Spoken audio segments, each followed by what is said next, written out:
First of all, Peewee, it's an honor sitting down with you. And I wanted to talk about a little bit about your childhood. I know you've talked about it on a lot of different podcasts, but I can relate to you a lot because I heard in the interview that you had three sisters, you dealt with abuse from your stepfather. Those are like checks for me. I did time as a juvenile. You got sent away. So tell me a little bit about your childhood. Well, my childhood, it was pretty good up to the time my mom met my real father, which I don't even call a father. What was the age when he was out the picture? 5, but he didn't come back into the picture. He went to the penitentiary, and he got out. I was 2 years old already, so he was around when I was 3, 4. Then by the time I was 5, he got my mom pregnant. She had a little girl. Her name was Mary, and my dad beat the out of her so bad that she lost the kid. The kid was stillborn, dead. Then he got her pregnant again, but the second time or the third time he got her pregnant, my mother was pregnant at the same time my dad had this girl that he was seeing on the side pregnant. So they were both carrying his kid at the same time. My mom ended up divorcing him, and I was 5 years old. And then, she dated guys here and there, but the one guy she dated when I was a kid, his name was Lyle. He was like the best. He was a guy I could have called dad, because I've never called nobody that my whole life. Lyle was the kind of guy, he did rain gutters and shit like that, roofing. I'd be walking down the street, he'd just drive by, he'd see me, get out, hey kiddo, try these boots on. I try on these brand new work boots. They fit you? Yeah. Kiss me on the head and drive away. And, buy me shit for Christmas. He was like a dad to me. I was really crushed when he died. Then my mom met this guy, Leroy. I could tell. I was only 8 years old, bro, and I could tell. And my mom says, hey, I'm going to marry Leroy. And I can remember, as straight as I'm sitting here looking you in your face, I said, don't marry that guy. I hate him. Don't marry him. But, you're 8 years old. Your mom's like, hey, you don't know any better. And sure enough, as soon as he married her, the beating started. Beating my mom. I walk in, and she'd be on the floor, and her nose bleeding, her hair up. And I look at him, and I look at her, and I see his face, and he'd say, get back to bed before I slap you one. And she'd go to bed, honey, please go back to bed. And, you go back, and I'm sure you've been through the same thing where you're sitting on your bed going, when I get older, I'm going to. It's all you grow up on that hate. I'm going to. And bro, through 8 years old, all the way up till, I would say about 7th, 8th grade. Oh man, he was pounding me. 4th grade, I don't know even how old you are. What, about 9? 4th grade, think so. But I figure I was probably about 8, 9 years old. And he told me, hey, go take the garbage out and put the dishes away and stuff. And this TV show came on. It's funny, too. I could tell you, it was The Grinch Who Stole Christmas. And it was the first year it aired. So I was like, I want to watch it. I was a kid. I wanted to watch it. And I got up, and as I was walking, I said, right now? And he goes, now. Because he was being a prick, and he wanted me to do it. So as I got up as a kid, I kind of like stomped my foot on the ground a little bit like, huh.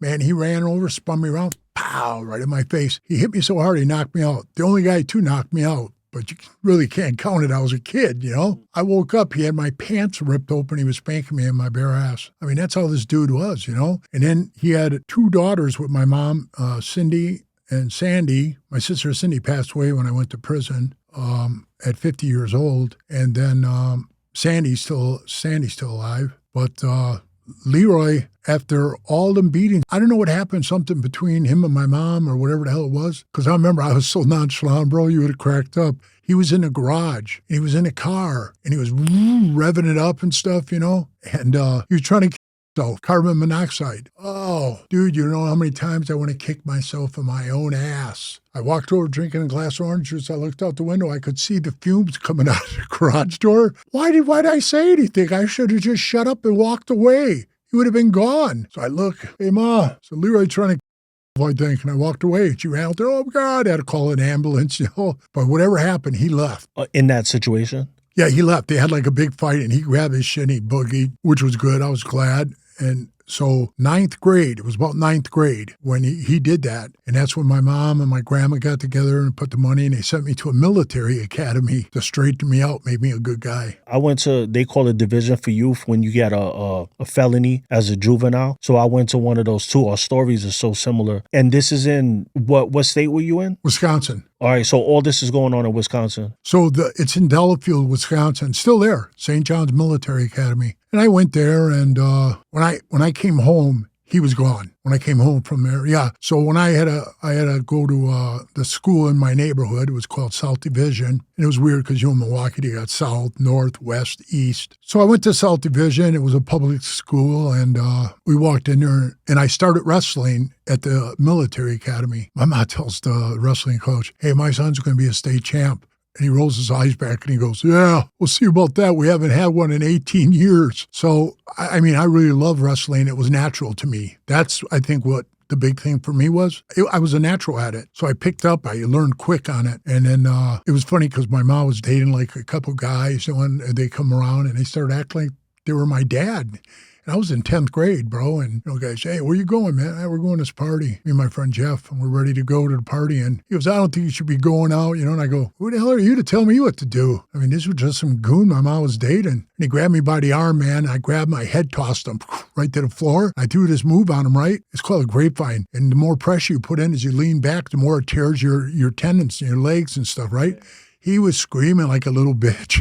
And then I got off of him, we were laughing, and we left. And then him and my mom, stopped seeing each other. And then of all the weirdest shit, bro, after I took state in wrestling, and I went up to Wisconsin, and I was wrestling up there for the Badgers, I came home one weekend, and for some weird reason, Leroy was back. Now, you got to remember now I'm like 19 years old. And are your height now 6'8" at that time? Yeah, at that time, I was 6'8". And I weighed 280. And I was in perfect shape, bro. I ran a mile every day. And he knew you as a little one, so now you're like... Right. And he's real little to me now. So I was laying on the couch, and I was watching TV, and he was in the kitchen with my mom, and they were talking. And they started getting a little loud with each other. And I heard that, where like somebody, grinding their teeth, like he was going to strike her or something. I know it. I've heard it a million times. I jumped right up from the couch. I ran in the kitchen and I says, I'm sick and tired of you threatening her. I says, get out of here. And he looked right at my mom and he said, do you want me out of here? My mom, she's just standing there with that look on her face. I'm looking at her like, yeah, nod your head, yeah. So she nodded her head, yeah. And he went in there, packed his suitcase, left, and we never saw him again. And he moved to Cleveland. He fell off a roof and he's that's it. Wasn't that the best feeling in the world? Because I experienced a similar thing. My grandmother was abused by my grandfather for years. Mine too. And you too? Oh man, it's so crazy. And a lot of years went by. He remarried. She never married anyone. She was single. He got sick when he got older. And I remember one day I came in and she had made him some soup or whatever. He flipped over the soup. He started yelling. I said, listen, old man, I'm going to tell you this. I don't give a about you. If you ever try to bulk up at my grandmother, I will. Like, I don't care. I don't look at you as my grandfather. I will. And that was such a good feeling to like know that she was protected. Because, these women, they're raising us and we're babies and we're watching them be abused. And then when we get older, like that was like the best feeling in the world to know that she had that safe feeling. So you got to provide that for your mother. So that's awesome. But I wish I could have done what you did for your grandma too, because all the years me growing up, my grandma always had like this bump on her face right here. It looked like a mold, but it wasn't hard like a mold, but it was skin like bunched up. And I said to her one day, Grandma, what is that on your face right there? She says, your grandpa punched me in the face and she wore glasses and the glasses went into her face, cut her. And I says, he punched you in the face? And she said, oh man, the things he used to do to me. She divorced him. She didn't want nothing to do with him. He was a drunk. Fell in a snowbank. He froze to death. A plow found him in the morning, scooped him up in the snow and threw him out. I don't know what they did with him. He's buried in Indiana. I've never went to his grave or nothing. So tell me how you started to get into the like motorcycles and stuff like that. Well, it was kind of weird, bro. I started hanging. As soon as I came back from college, you know what I mean? I tore my ligament, so I was pretty much done. And I came back and I was hanging around, and the guys I was hanging around with, they were all like greasers, if you know them guys, right? The hair comb back, the like the movie Grease? Yeah, exactly. That's what they all look like. But this was probably like 77, 78, 79. So did Grease get that from them? Or was the movie so popular that they started like... The movie came out way after us. Oh, way after. Oh, so they actually... Yeah, so actually what we were living, brother, was the lifestyle of the people in the 50s and 60s, And I mean, we just dressed apart. I mean, we lived it, I mean, every day it was like, it was kind of cool in a way. It really was. It had its own structure, like, everybody smoked cigarettes. I never smoked, but I mean, everybody's smoking cigarettes. But man, nobody smoked weed. Nobody did any cocaine or drugs like that. I mean, that was taboo, man. You know, you're not a greaser if you do that shit. So being a greaser, was it like was it like a car club almost, like those old Yeah, school cars? and we all had the coolest cars. Swear to God, that's when I got into the cars. And they would help me come over, and they still do to this day. I was just telling my friend Billy out there, I says, yeah, man, I said, it was really cool. I had to take my car, my 56 Chevy, all the way back to Wisconsin from where I live, because nobody would paint my car in Arkansas. So I took it all the way back to Wisconsin. I had a friend of mine, Jeff, that I used to paint my motorcycles. I had him paint the car. It was called Torch Red. And when I got it done and I picked it up, I took it over by it's called Cambuster Car Club. And I'm still in it, right? And I take it over by all these guys. And I said, hey, when are you going to get going on it? He said, we'll start working on it tomorrow. I said, all right. So he said, be here at 9 o'clock. We're going to get started at 9 a.m. I said, all right. I got there about 9:15, you know. I walked in. They had everything on the car that I had in the boxes. It was already on the car. Bro, they were already timing it. Tick, tick, tick. Boom. They had the car running and everything. That's what I said. I was just like, wow. I said, why'd you tell me 9 o'clock? He said, we were out here working at 6. We just didn't want you in our way. Those are good brothers. And you know what? And I said, man, let me take care of you guys. And they're like, no, man, this is what we're all about.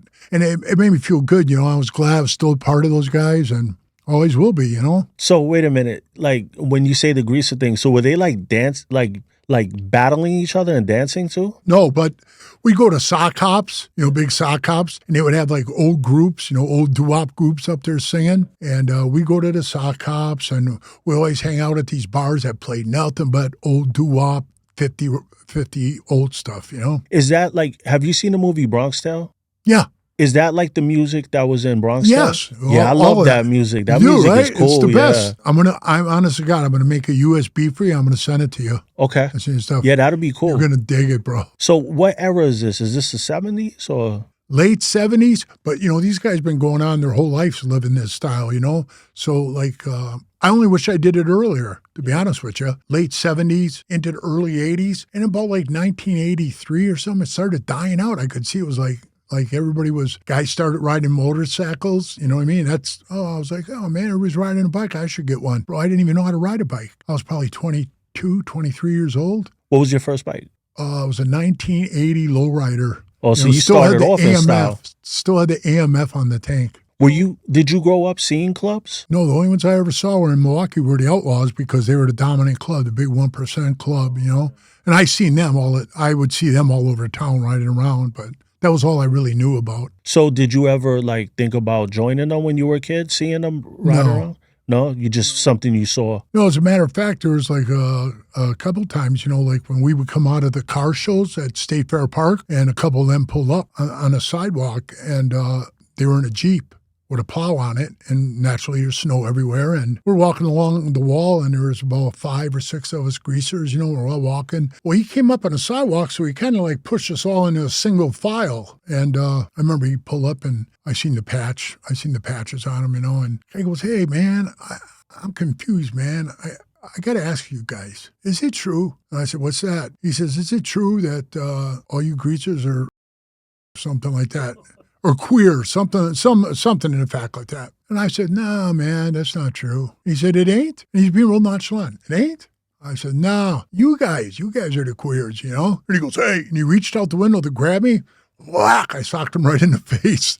So when he fell over, he takes off in the truck, and he's flying around the parking lot trying to run us down with the plow. And he hit one guy and broke his leg. And then as he's flying around, he spins around in the snow. And as he's driving to go up and spin around and come back and get us again, one of the guys, Johnny, who's standing next to me, reaches in, pulls out, pop, pop, pop, pop, pop, through the back window. And, well, they kept going then, you know. And I looked at him and I says, man, where the hell did you get that?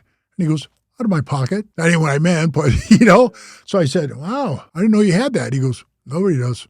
But he let it fly, you know. Yeah. And then the next day we were like, hey, they're going to come down here full force. Let's get ready. I bullshit you not, bro. We had probably about 80, 90 greasers from the north side, east side, west side, south side where I lived. Yeah, we're all there. Guys with switchblades, brass knuckles. Everybody's ready to get down. So was the greasers kind of like, not so much a gang, but like kind of gang-like? Like everybody was really down, you know? I'm telling you would have been into it, bro. You would have dug it because it was such a lifestyle. It was so fun, you know what I mean? We're all dancing. The chicks all looked good. You know, the cars were badass. And and we'd have our own area at the pits, at the drag strip, and everybody was like, "Oh man, do I got to be a greaser to get in a club?"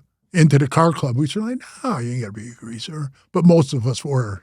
That sounds like fun. It was fun, and it was just the stupid little things. I can tell you that, like, I know this is childish, but we were so nonchalant and we were so intermingled with each other that we knew what was happening, all the time. And fight, bro, all of them fought. I never saw any of them in a fight take off running like I did in the clubs I was in. I was just going to ask you that. Do you think there was more camaraderie in Yes. the greasers than in the 1% hell world? yes.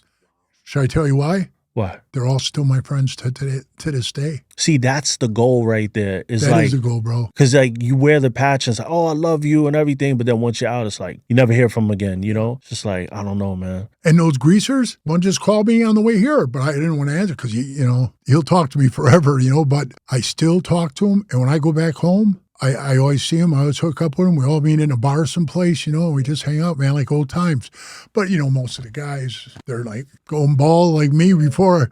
I had a big old pompadour and, everybody's like, how'd you do that? You got to comb it perfect, hit it with a little hairspray, get it right. I said, that thing was so tight, you could have slapped me. My hair would have moved like Elvis, Remember Elvis always had that little twirly there? Is he like the godfather of that greaser style? Yeah, everybody was like idolizing him pretty much. So how did it switch over to bikes? It was weird. Like one guy got a bike and then another guy would get a bike. And then you kind of felt like you're left out because, you didn't have a bike. And I'll never forget the first time this guy, Dan, he bought this, the 80 lowrider. And he had it and he came over by me and he goes, hey, Chuck, you want to, this is way before anybody called me Peewee, man. They called me by my real name, Chuck, right? I was like, hey, Chuck, want to buy this bike from me? I said, man, I want to, but I don't even know how to ride them, man.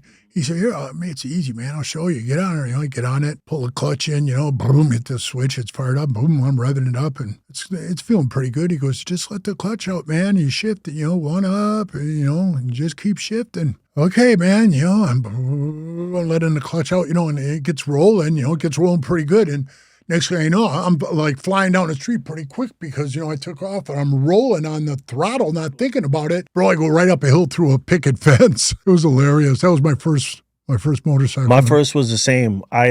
He takes me out onto a road, not like a parking lot or something, and we're going straight, and the turn that he's like, all right, let's make the left. So we're going to make the turn. Right there's water, an embankment or whatever, and cars are coming this way. So I'm going to make a turn, and I try to turn it like a bicycle, right. and I just laid it down. I was like, I think I'm gonna die if I so my brand new bike down on the ground, first time, I dropped it many times, yeah.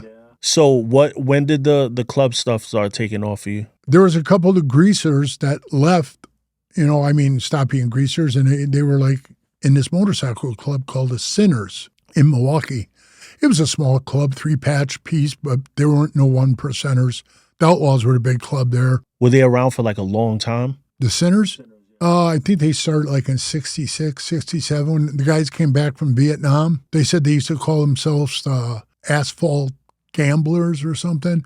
And then when they came back, they had another club. I forget the name of it, but two of them merged, and they used to be called, I guess, Satan Sinners or something like that. It was like a street gang. And they just dropped the Satan and went Sinners. And the guy that drew up the patch, it was funny after the years, people didn't even know what the hell it was anymore. Because one lady would embroider them. So, they're not, none of them are the same. So she would put a hat on his head, and it had like 13 stripes in it, which were all different colors. Today it would have been like, the rainbow hat. And it had 13 in there. They said for judge and jury, and then it had little wings on it, on the hat, wings like a Viking hat. And then it was a skull face. But the weird part is, after the years, bro, they had, I want to say right, ascot. Like the military guys who wear that ascot where they fold. Yeah, and they tuck it back in, and it just kind of sticks out there and it's got a pin in it. Well, the guy, Spanky, who started the club, he was a Marine his whole life. He did it like 25 years. He was at the White House, was one of the Marines at the White House.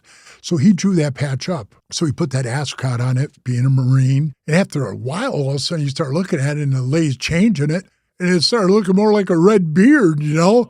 Instead of the ascot, it turned itself into like a goatee, like a big goatee. So it changed. But I hung around with those guys, and we were pretty, you know, I started hanging around with them once I got the bike down packed, and there was only like 13, 14 of them. And were they around since you were a kid, or were you around in the beginning? I didn't know any of them before that, really. You know, I just started meeting right around 1983, 84, like when the greaser thing was that dying out.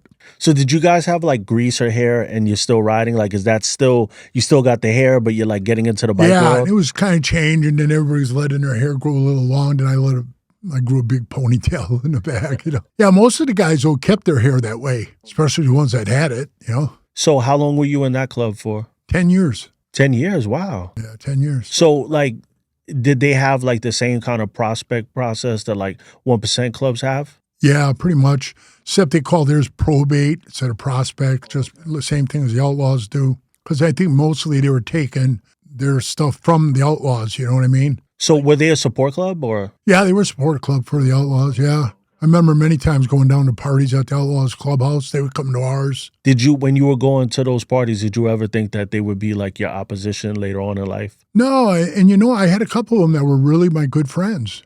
And they're all dead now, except, you know, I mean, the only one that was a good friend of mine, I know it's still alive, is his name is Woody. He's from Milwaukee, but most of the other ones I knew really well that I consider friends, they're dead. But I just, like I said, like a month ago, I just, you know, went down for a car show in Milwaukee with the Cam Busters, and I had a run-in with them, and the guys were cool, you know, they were cordial, they were men to me, I was a man back to them. And Who, the Sinners? no, the Outlaws. Oh, the Outlaws. Oh, okay, yeah. So did the Sinners, did they close up shop or are they still around now? No, what they did was, here's what we did.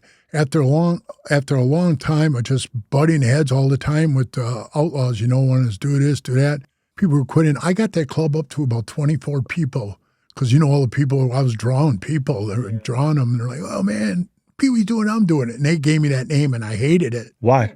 Because you're so tall, it was like a... Well, yeah, they said, yeah, we call you Peewee, you know, and right at that time is when Pee-wee Herman got caught jerking off in the show house, you know. Right, so to me, I was like, come on, man, don't call me that. And because I hated it, they called it to me more, you know, and it just stuck.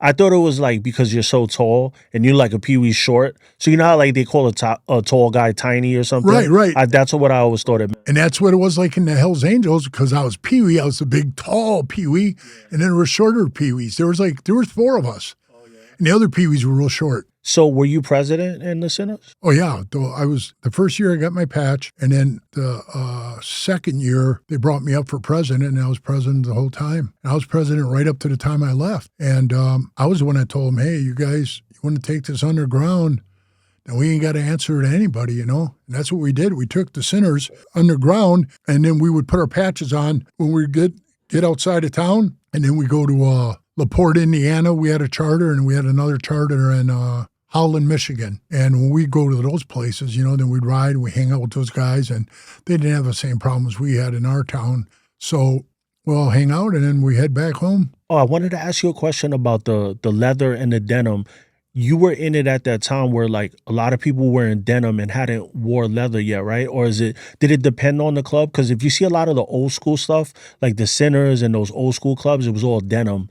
Were you guys wearing denim or? No, actually, I remember when I was in the Sinners, I had a leather vest. Yeah, we all had like a leather vest and stuff. Oh, you did? Oh, okay. But when I became a Hells Angel, I wore nothing but denim. You know, I wore the black denim jackets, and I didn't like leather. You know, I mean, let's face it, bro, you know, when you run into some of these guys that are like 400-500 pounds, I was 450 pounds, you know, I was a big power lifter, but I mean, I shower every day, sometimes twice a day. Some of these guys, man, you know, they walk up to you with those leather vests and they, hey, bro, give you a hug. You're like, oh, you're holding your breath ready to throw up, you know? The BO was unbelievable. And it stays in that leather, stays in it. Where you could take and clean you can dry clean a vest, yeah, if you wanted to. I mean, I never did it, but mine would get wet. It was dry instantly. These other guys with leather on, theirs is wet. They'd stay wet, you know? But I liked the denim look. And if you know anything about, like with Hells Angels, why were their colors red and white? Because when they came back from World War II, the bombardier, they want to wear blue jean jackets with red and white, red, white, and blue. And you always catch, would catch the old hard school Hells Angels still wearing the Levi vest, the blue Levi vest. So when we see like the black, it's mostly denim, or they're like versatile. No, I think most of those guys are leather now. Sometimes I see people with like online with like army stuff, like camouflage or whatever, but that's like out of the country, right? Snake skin, all this weird shit. You were in the Sinners, and then what happened? What was the transition to becoming a Hells Angel? So it was really weird. I never seen one except, of course, in movies and on TV or in magazines. And we decided in 1991, as the Sinners, we were going to ride up to Humble, Iowa. They have a big 4th of July bash there, right? So we show up there, we're at the gate. As soon as we pull in, bro, we got our shit on, but we don't wear Wisconsin anymore. But how stupid can you be? I mean, our plates on our bikes said Wisconsin, but the bottom rocker said Nomads, because we were like nomads now, the Milwaukee charter. So there's about 6 of us. And we pull in there, and who's at the gate is the Sons of Silence, right? And at that time, they were warring big time with the Outlaws, And did you have like an outlaw support badge? No, we never wore none of that. They do now, but they didn't know like that you were affiliated with the Outlaws at that time? Yeah, they did, just from where we were at, just the state we were in, in the wrong place at the wrong time, like that kind of shit. But we pull up and they are, hey, I know you guys are. You guys party with those other guys in Milwaukee. And believe me, bro, I mean, the way they came and started surrounding us, they were pulling all kinds of weapons out. And we're just sitting on the bikes, and I said, it was funny. I was in a suburb. I lived like just on the very outskirts of Milwaukee. I lived in a town called Oak Creek. And then after that, it becomes Racine County and then Kenosha and then Chicago. So I thought it'd be slick. And I says, we're from Oak Creek, Wisconsin. This one big, heavy dude. And I say heavy, man. He was like 700-800 pounds. Bubba, his name was. His vest was put together with patches. Not patches, patches of blue jean patches. There had to be 1 million of them on there to make the vest. The vest had to be 8X. He's one of the biggest guys I ever saw. One of the nicest guys, too. And unfortunately, he died because of being obese, But he's standing there and he goes, wait a minute. I was born and raised in Wisconsin. I'm thinking, right? He goes, I'm from Cedarburg. And everybody knew where Cedarburg was, right? I'm thinking, and he goes, Oak Creek's a suburb of Milwaukee. We're all looking around. I mean, we were busted, man. We're heads up, right? And guys go, you party with those other guys? And I said, no, we don't party with anybody. And then he goes, we're going to make a phone call. He tells him, hey, Bubba, make a phone call. Find out this guy's lying. And he said, if you guys are lying, you ain't going any farther than this cornfield. That's what we were in, bro, cornfield. That's what I said, wow. So came back and he goes, yeah, I guess, yeah, they don't party with nobody. Guy was going through. Their head guy's name was No Mind. I'll never forget this dude. He steps up, he goes, hey, if you guys are the real deal and you're real, you're a real bike club, you come down to our camp. Now, that in itself, you kind of woo. So he goes, you come down to our camp, and he said, you have a drink with us. And I said, okay. I mean, what was I going to say, So I said, yeah, okay. And he said, all right, man. One of the guys will tell you how to get there. And I said, all right, man. So we pull in there, and the Hell's Henchmen, remember they became Hell's Angels, like Mel Chancey. They were all just starting to think about, I think, to go that way, but they weren't yet. They were still Hell's Henchmen. And we partied with them. We partied with them guys all the time. We go to Chicago and hang out at their clubhouse. I blew a tire on my panhead. I had a 49 panhead, right? So I left my panhead there in their clubhouse overnight. I came back a couple of days and got it. Bro, you would have died if you would have seen us. You would have paid $1,000 for the picture. Guy's name is Round Man. There's a reason they call him that. He was as fat as he was tall. So they call him Round Man. He rode a bike with a sidecar. Why? Because he couldn't hold the bike up with his legs, right? He was so big and obese. Yeah, a drunken driver went over and hit him head on and killed him. But he says, Peewee, jump in the side hack. Now look at me, bro. I get in the side hack, I got my knees like this. And man, he's like 500 pounds. I'm like 440 at the time. You're jacked at this time too, right? Bro, that thing was doing like a flexor like this. When we were going down, we hit a bump. It was going like that. And I kept thinking it was going to break off. You know, the old John Belushi thing in 1941. Sayonara. So I'm like hoping that leaf spring doesn't break. And we made it all the way home, but everybody was laughing. I mean, man, it was a laughing stock. Even the henchmen were laughing. But anyway, to get back to it, so we went right to those guys. We partied. Then I looked around. I saw the Gooses there. The Elfersteros were there. There were some Iron Horsemen there. And then sure enough, you know, I looked up. I looked up by the fence where the drag racing was going on. I saw all the Hells Angels stand up there. And it was one of the guys from the BPMs. You ever hear them? Yeah, I think it's Beer, Pussy, and Motorcycles, something like that. Yeah, BPMs. Yeah, Beer, Pussy, Motorcycles. So one of them ratted on something, and I guess when he walked by, one of the angels said to him, hey, where are you going? To call the cops again? And he said, if I have to. And you know what happened from there. Bang, bang, and next thing when helicopters landed, picking him up, you know. So I said, man, what the hell went on up there? But that's a story I heard, you know, later once I got in the club. You said that, to backtrack a little bit, you said you seen the Elfersteros there. Yeah. Did you ever meet David Mann? Yeah, I've got, honest to God, David Mann came to my shop and signed autographs and stuff, you know. And his hands were so crippled up, you know. I mean, they were like this. From drawing and all that? Yeah. And he tried. And do you know that Easy Rider back in the day when he was so broke and they made him sign a contract? You know, none of those drawings are his. He has no rights to any of those. Wow. So Easy Rider owns all that? Mm-hmm. And every time he went to sell them, Epstein, they would sue him and give him a letter of, to stop. That's crazy. And that man drew all them stupid posters. A lot of them were like he did one of George Christie. He did a lot of them. He did a lot of them of the Elfersteros because he was an Elferstero. I think he's like, I would say he's like the Da Vinci of MC culture. Like he's like our artist, you know? Like, oh man, he was the best, bro. I've got a picture of him in the book. When you check it out, there's a picture of me, him, and Sonny sitting at a table. Yeah, and Dave was really cool. And he walks in and he says, Peewee, I got these bandanas. I'm thinking about selling these. What do you think? And I open up and it's a cartoon character drawing of him, you know, with the beard, the glasses. But you know it's him. Then he has a big giant David Mann, how he signs his name on the bottom of it. That's all that's on there, the face and the name. He says, do you think those will sell?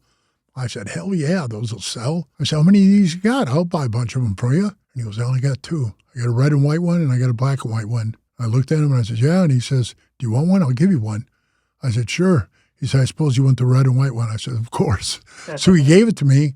And I'm proud to tell you, I still have that thing. And it's hanging up on my wall in my man cave. And people walk up and go, this ain't for real, is it? I go, yeah. Can you imagine what that thing's worth? So in his life, he didn't make money off all this stuff? No. Like they just, that's crazy. He was broke, dude. He was broke. I paid him. I paid him to come. The people were paying me to use the booth. I paid him to come, and I put his name out there, and a lot of people came in. The only poster he had was a Ghost Rider. You know, that's the only one he had with, and he was signing it. What's your favorite David Mann art? Mine is the Poseidon. Which one was that? Poseidon. The one where it's like, I actually have it tatted too. You can't see here, but it's like the one where, so Poseidon is one of the Greek gods, and his body is like, he's like a god at the top and like a fish at the bottom, and he's sitting on a bike, and then he has a girlfriend that's like a mermaid, and she's like riding, you know, behind him or whatever. It's like his old lady, and it's like the water, and he has like the big pitchfork. I think I did see that one, yeah. That's my favorite one, yeah. I had somewhere, I like the one of the guy where he's sitting with the high handlebars, and he's looking at himself in the store window. That's one of my favorites. So to backtrack a little bit, so you're president of the Sinners, you guys decide that you're going to go a different angle, and you said you met the Hells Angels the first time I didn't meet them right out I didn't meet them right away. I told you all the groups that were there. And I was walking around actually introducing myself, trying to get friendly with some of these guys. And to this day, some of those Elfersteros are still my friends, and I still talk to them. And there ain't many Gooses. All the Gooses I knew, man, they were always really, really old guys. You know what I mean? They didn't really have young guys coming around. So most of the Gooses I know, they're pretty much all dead, you know.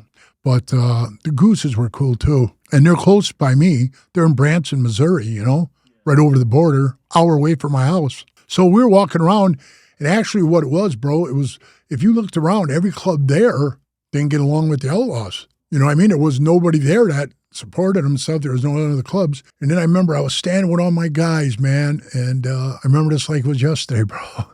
And I saw this dude standing by the fence, and he's smoking a cigarette, and he's bright patch, his standing there. I looked at it, and I looked at the center guys, and I shouldn't have said it because it was kind of disrespectful to them, but it was just something I felt in my heart, And I looked at him, and I said, man, that's what I want to be. They all looked at me. Come on, man. Hell's Angel? I said, yeah. He said, you're crazy, man. You'd never be one of those guys. I said, why not? And he says, man, I wouldn't even talk to those guys right now, man. They're scared out of me, I looked at him, I said, well, I'm going to go over and talk to that guy. And he said, don't do it, man. He'll kill you. And I says, he's going to kill me for walking up to talk to him? Come on. So I walked up, and I just stood like this, and he was like 2 feet away from me. He smoked a cigarette, broad shoulder guy, real deep voice. His name was Ralph. He unfortunately, he's dead now too. But he just got out of prison for a manslaughter, right, in Stillwater. And he was a bat. He really was, bro. I always had these little tags I gave out, BMF. It's on my neck tattooed, He was one. So I looked at him. He looked at me. And then when we caught eyes, I said, how you doing? He was good. I said, hey, man, I'm Peewee from the Sinners Motorcycle Club. And he goes, Ralph, Hells Angels, Minneapolis. Shakes my hand. I says, so, Ralph, what I got to do to be you? Wow, right there. Yeah, I said it just like that, bro. I swear to God. I just threw it right out on the table. And he looked at me and goes, where are you from? I said, Wisconsin or Milwaukee. He goes, move to where we are. I said, okay. And he walked away.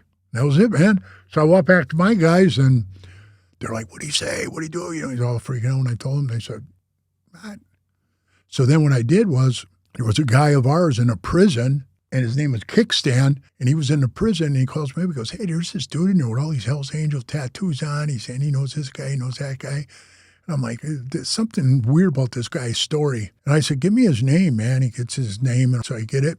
And somebody tells me, hey, the president that drag races out of Minneapolis Custom Cycles, Pat Matter, he runs a cycle shop up there. So I call up there, and the guy answers, Minneapolis Custom Cycles.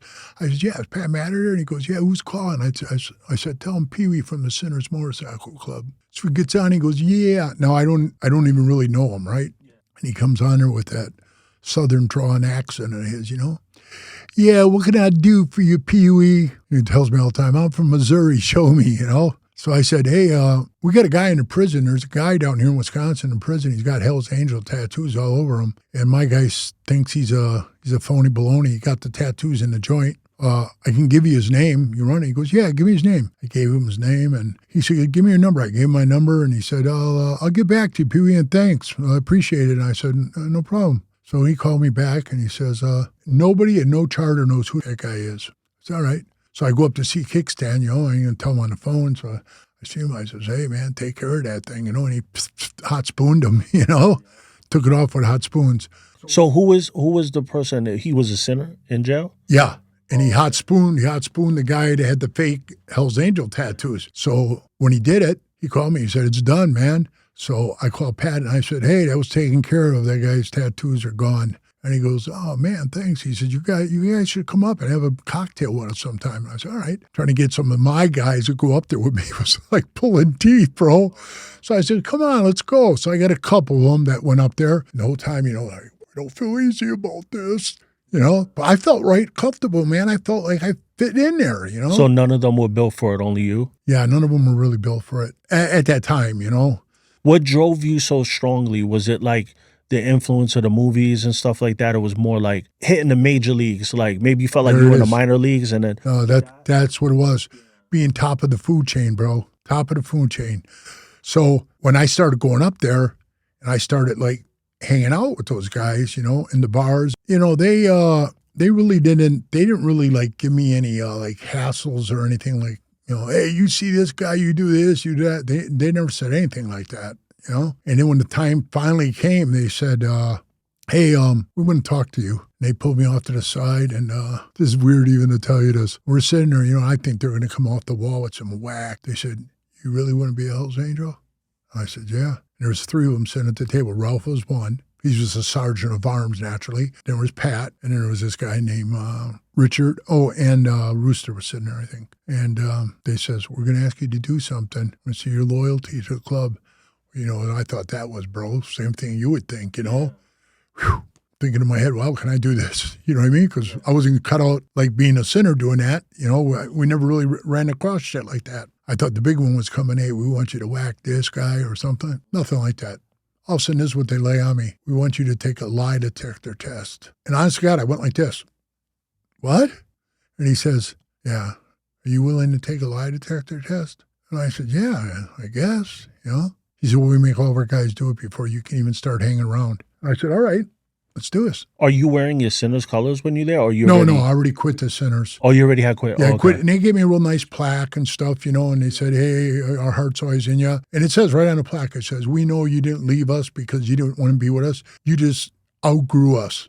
And I like the way they said that, bro. I outgrew them. Yeah, that's what happened. And that's really what happened. And that meant a lot. It's hanging on my wall. And yeah, they just said I outgrew them. That's all. And it's true. I did. I outgrew them. This is in San Francisco? No. This is all in Milwaukee. And then when I went up there to party with the guys, they were in Minnesota. Minnesota. Yeah, Minnesota. Yeah. And so they set me up for it. And I went in there and I took the lie detector test, you know, and it was basically like, have you ever testified for the prosecution? No. You know, are you a cop? Do you want to be a cop? Were you ever a cop? All that kind of shit. That type of stuff, yeah. Yeah. So after you answer all those, then they say, like, do you want to hurt the Hells Angel and their families in any way? No. You know, is your name this? Are you this age? And are you this? At the time, I was 38 when I was there. And they says, are you 38 years old? And I'm, yes, you know, and that kind of stuff. So he goes, okay, we're going to take like a 15-minute break, and we're going to come in and do it again. See, they double test you, and then they mix the questions up and do it again. Well, then I remember I got back to Milwaukee, and I had my house up for sale. To go out there and move and do the thing, you know? Wait, whoa. You moved to do this? Yeah. Were you single at the time, married? No, I was married. I had 2 children. Oh, wow. And you uprooted your family to get down with these guys? And a good job I had, too. So what drove you to, like, was your wife bugging out, or you ran the show? It was like... No, it was so weird. My wife said these exact words to me. No, she actually, she's now my ex-wife, right? She said, you really want to do this? And I said, yeah. And she said, okay, you do this, but I'm going to tell you this. If you do and you end up going to prison or jail for a long time, I'm going to divorce your ass. I said, okay. And I told her, I says, we're going to uproot. You know, she had a job. She had a job at GE Hot Point, you know, made all the dishwashers, you know. And I had a trucking job at a Teamster, you know, a Teamster company. And I was union steward, all that stuff, you know. And you couldn't transfer that over there? I did. I transferred to, but not a different company, you know, a different company I go to. But it was weird, bro, because the time I was going to lead the trucking company I'm talking about, there was an outlaw working there with us, an active outlaw. Yeah. So, you know, dangerous that had to be for me. It's like you and me working together, and I can't let you know. So my best friend, who's still my friend today, Al Wickers, he worked with me. I didn't even tell him. I couldn't, bro. I couldn't tell nobody. I mean, if I was going to leave there alive, I had to shut my mouth. And at that time, I was kickboxing because, you know, I won a tough man contest. And the guy says, hey, you want to kickbox? And I said, nah, I can't kick. I'll teach you. And he taught me, and I was kicking, man. I was doing, you know, inside heel kicks at people's faces. I couldn't believe it. And I was almost 400 pounds at the time, you know. So I won a super heavyweight kickboxing championship, BK. I just, believe it or not, I just sold the belt, the gloves, and to a guy who collects, what do you call it, memorabilia, you know, for like football teams and all this shit. He wanted, and I signed the gloves to him and stuff like that. I mean, I gave it to him for pennies. It didn't mean nothing to me anymore. It's 1993 when I did that. So I was doing that at that time. And they were telling me, hey, you got a fight coming up. You got to fight. I didn't want to tell that guy either that I was leaving, you know, but he was so good to me. His name is Paul. And he was so good to me. And I just kept telling him, man, dude, I can't do this fight. He wanted me, because I already knew I was moving. I sold my house, and I had a friend of mine that was a sinner. His name was Hogjaw, and he came down with his semi. We loaded his semi up. It was a 48-footer, I mean, right to the back door. So he took off for Minnesota. We got there, man. There had to be 4 feet of snow, and it was like 50 below with the wind chill. Crazy. My wife says, man, I hope you know what you're doing. Because it was like colder than Wisconsin. I don't care what anybody says. And Wisconsin is cold too, Yeah, right? but, you get the lake effect from Lake Michigan.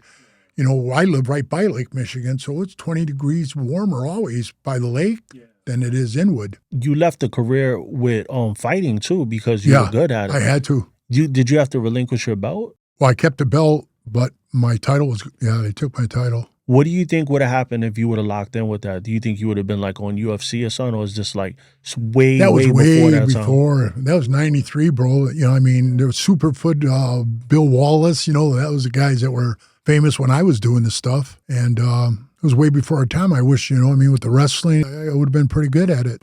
And it was funny too, in my 50s, people are like, man, Peewee, you're bad. You ought to go out there and do that. I go, I'm 50-some years old, man. My shit was breaking up easy, But then Rooster called me, and he said, hey, I got some bad news for you. And I said, what's that? He goes, you passed the lie detector test. And I said, yeah. Okay. And he goes, so, whenever you're ready, man, you get to the house. As soon as I saw that, I got up there like April 28th or 29th. And by May 4th, I already had my rocker. You got to remember, from 1991, 92, 93, I was going up there constantly. It was a 6-hour drive from Milwaukee up to Minneapolis, working parties, doing watch out on the porch as a hangaround. I did that for 3 years.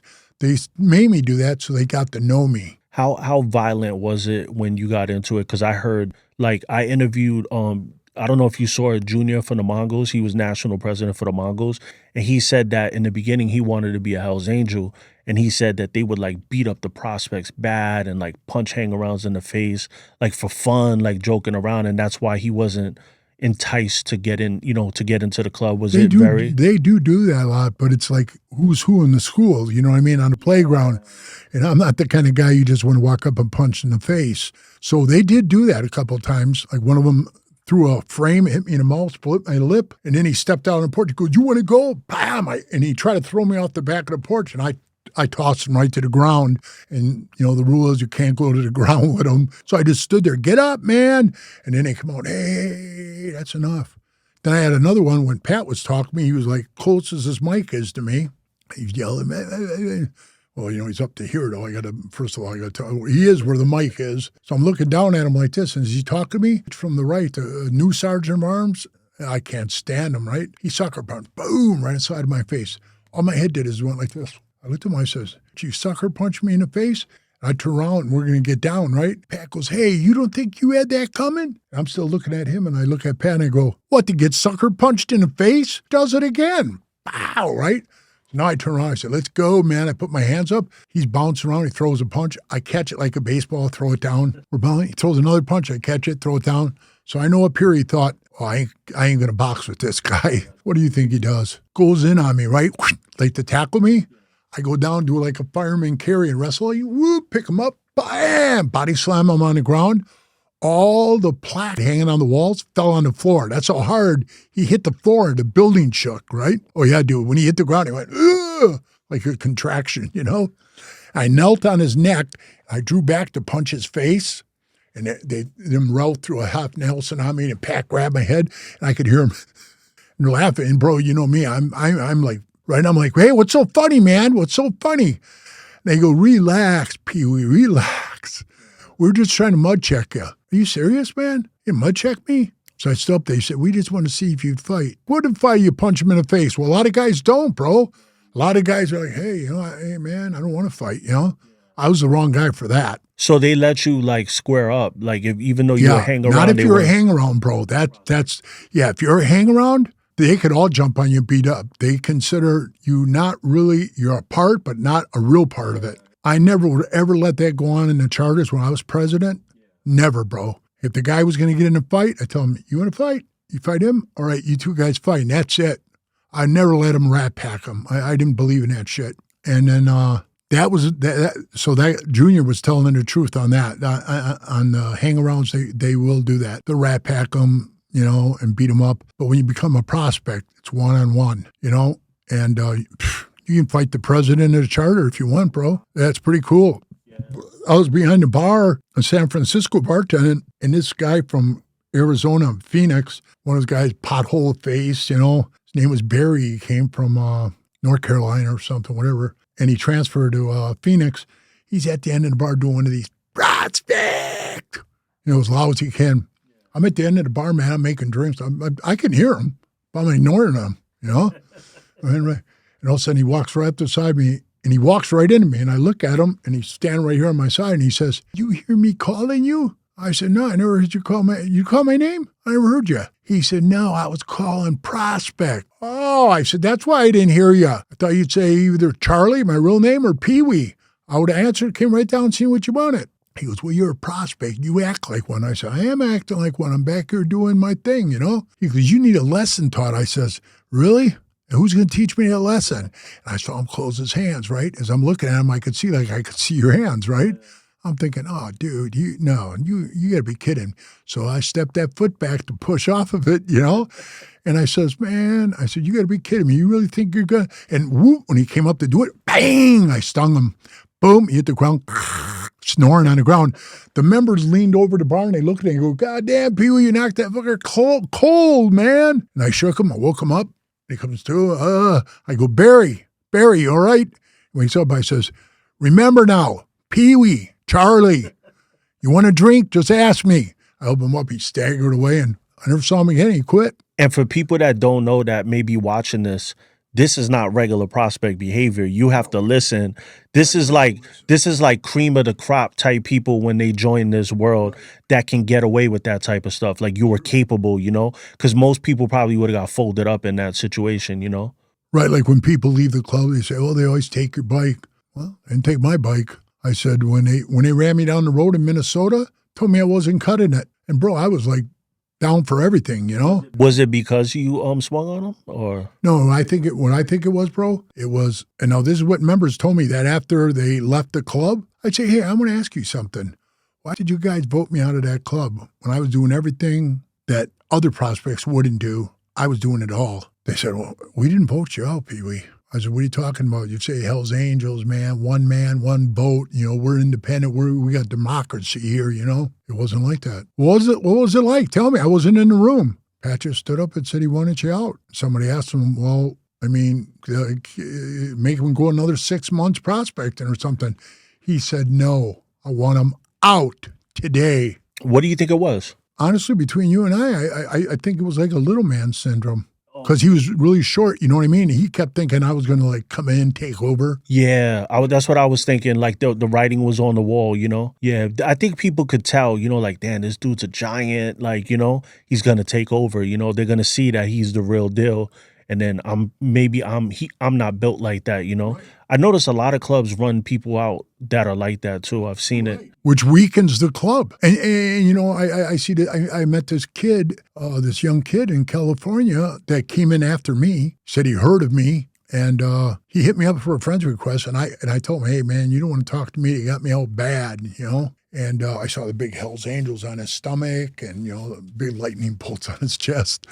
And I said, "Hey, man, you might not want to hit me up for a friend's request, I'm out bad." And he said, "So am I." So I said, "Oh, okay." So I accepted him. We became best friends. He had a party. I went out to his house. I met like 4 other Hells Angels that were in the club after me, came in the club 2014, 15, and they were all by 2020. That fast. In, out, in, out. But let's stay on the prospect period, because you had a whole career after that. So tell me more about what was it like when what was the process when you were hang around and then they told you, "All right, yeah, we want you to prospect"? How did that go? Well, the hanging around is like I told you, I was going back and forth all the time. And then when I got up there, they says, "We're going to vote today." I'll stand outside. "We're going to vote today and see if we're going to vote to give you a rocker or a hang around tag." I was out there, and then they called me in the room and they handed me the rocker and the stuff. And they said, "Here, you made it, man." And that was 1994. What state is this? Because you said Minnesota. Oh, so Minnesota changed their mind, because at first they said no, right? No, he said, "Move to where we are," remember? And then I moved up there. I was telling you when I was getting sucker punched in the face, that was all Minnesota. But you said that they voted you out, and then... Right. So after I became a prospect, I was a prospect for you got to go 12 months before they'll vote for you. So I went about 14, and that was because I got hit by a car, and I broke my pelvis, my ribs, my wrist, my scapula. I was laid up. So instead of like just knocking the time off me, they just put that on the back burner and put it at the end. And after 14 months, man, they called me in the room. I walked in there. I'm standing there. Never expected it. Swear to God. And he says, yeah, Peewee, we're going to let you out in good standings with no contact. That's a new one, because either you can, people, you can talk to them. If you're out good, well, he said, out good, no contact. And I said, why? He said, well, you're just not cutting it. Bro, I just stood there for a minute, and I'll tell you what made my mind up.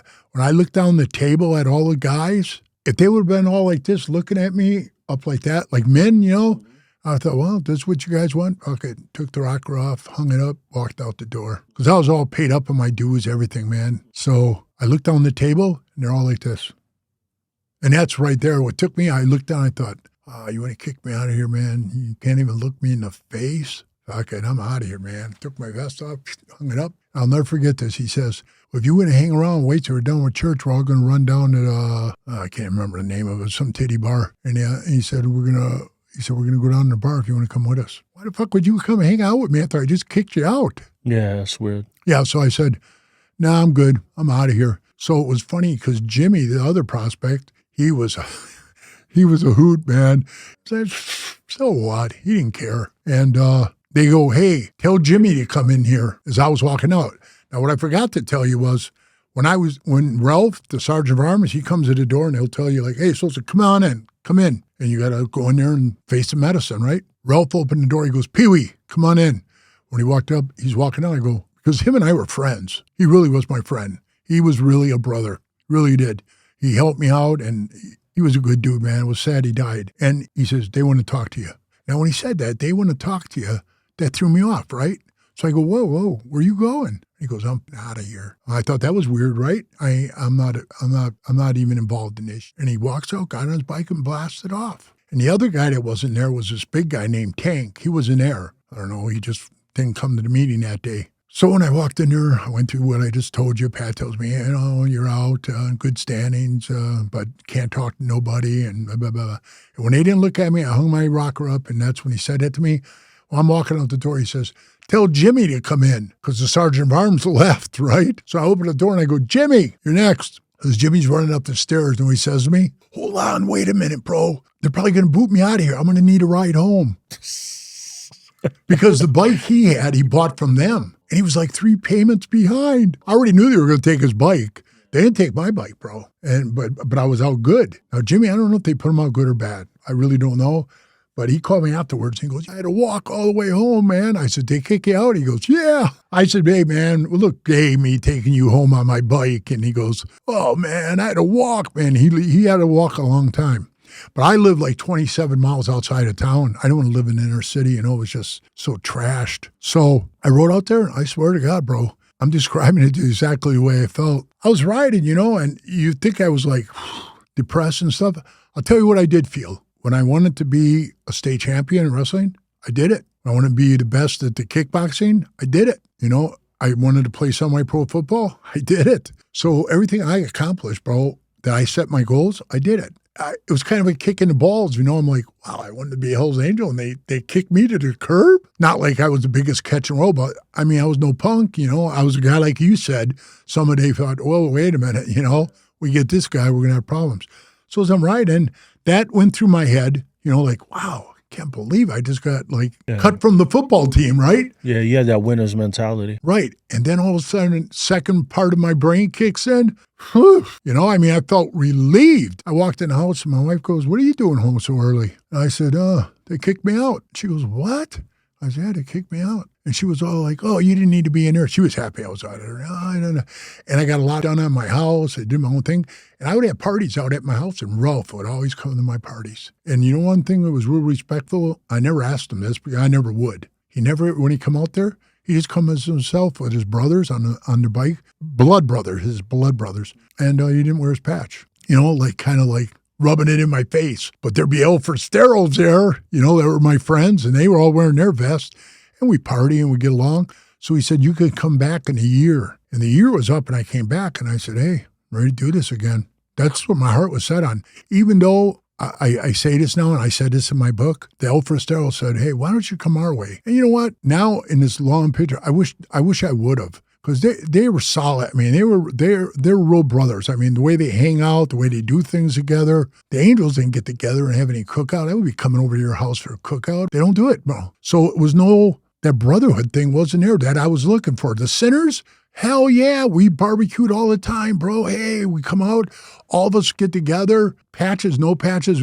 Guys wear T-shirts. We were just having good time grilling out, cooking stuff. But these guys wouldn't do that. And I told El Forastero, he was really cool about it. And he's still my great friend today. I said, so man, I still got this inner burning in me, man. I want to be Hell's Angel. And this is what he said. Peewee, do it then. Get it out of your system. And if you don't like it and it's not working for you, come talk to me anytime you want. I said, thanks, man. Give him a big hug. I said, I mean, that means a lot to me, you know? And those guys are really cool. They really are cool, bro. And I went back there and he says, yeah, when I went there, I went to the clubhouse, I knocked on the door and it was snowing out. It's like 10 below zero. This guy opens the door. His name is Hans. Me and Jimmy call him Schwanz, right? So he opens the door and I'm standing like right here, bro. Right in front of him, and he does this. He slams the door in my face. So I turn around, I start walking back to my car.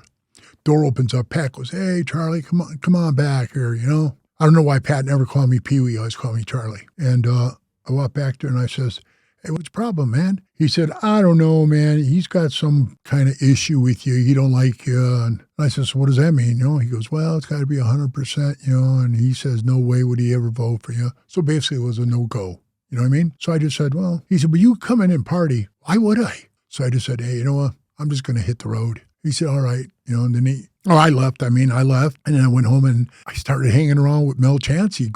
But I knew Mel, right? So I'd go down to Chicago and hang out with Mel all the time, bro. He was a hoot, just a hoot. Is this when he was Hell's Henchman? Or yeah, he was a Hell's Angel. No, they were all Hell's Angels now. At that time when you were hanging out with him, he was a Hell's Angel officially? Right. He was, yeah. He became a Hell's Angel 8 months into my prospecting. Their whole club turned over to become prospects. And I think the reason why is, you know, a bunch of their guys were getting whacked, you know. Like 4x got killed and Monty got killed. And I was driving Pat and Rooster to Rochester, New York. I was driving them to the airport. They were flying there. And they're in a car. I'm a prospect.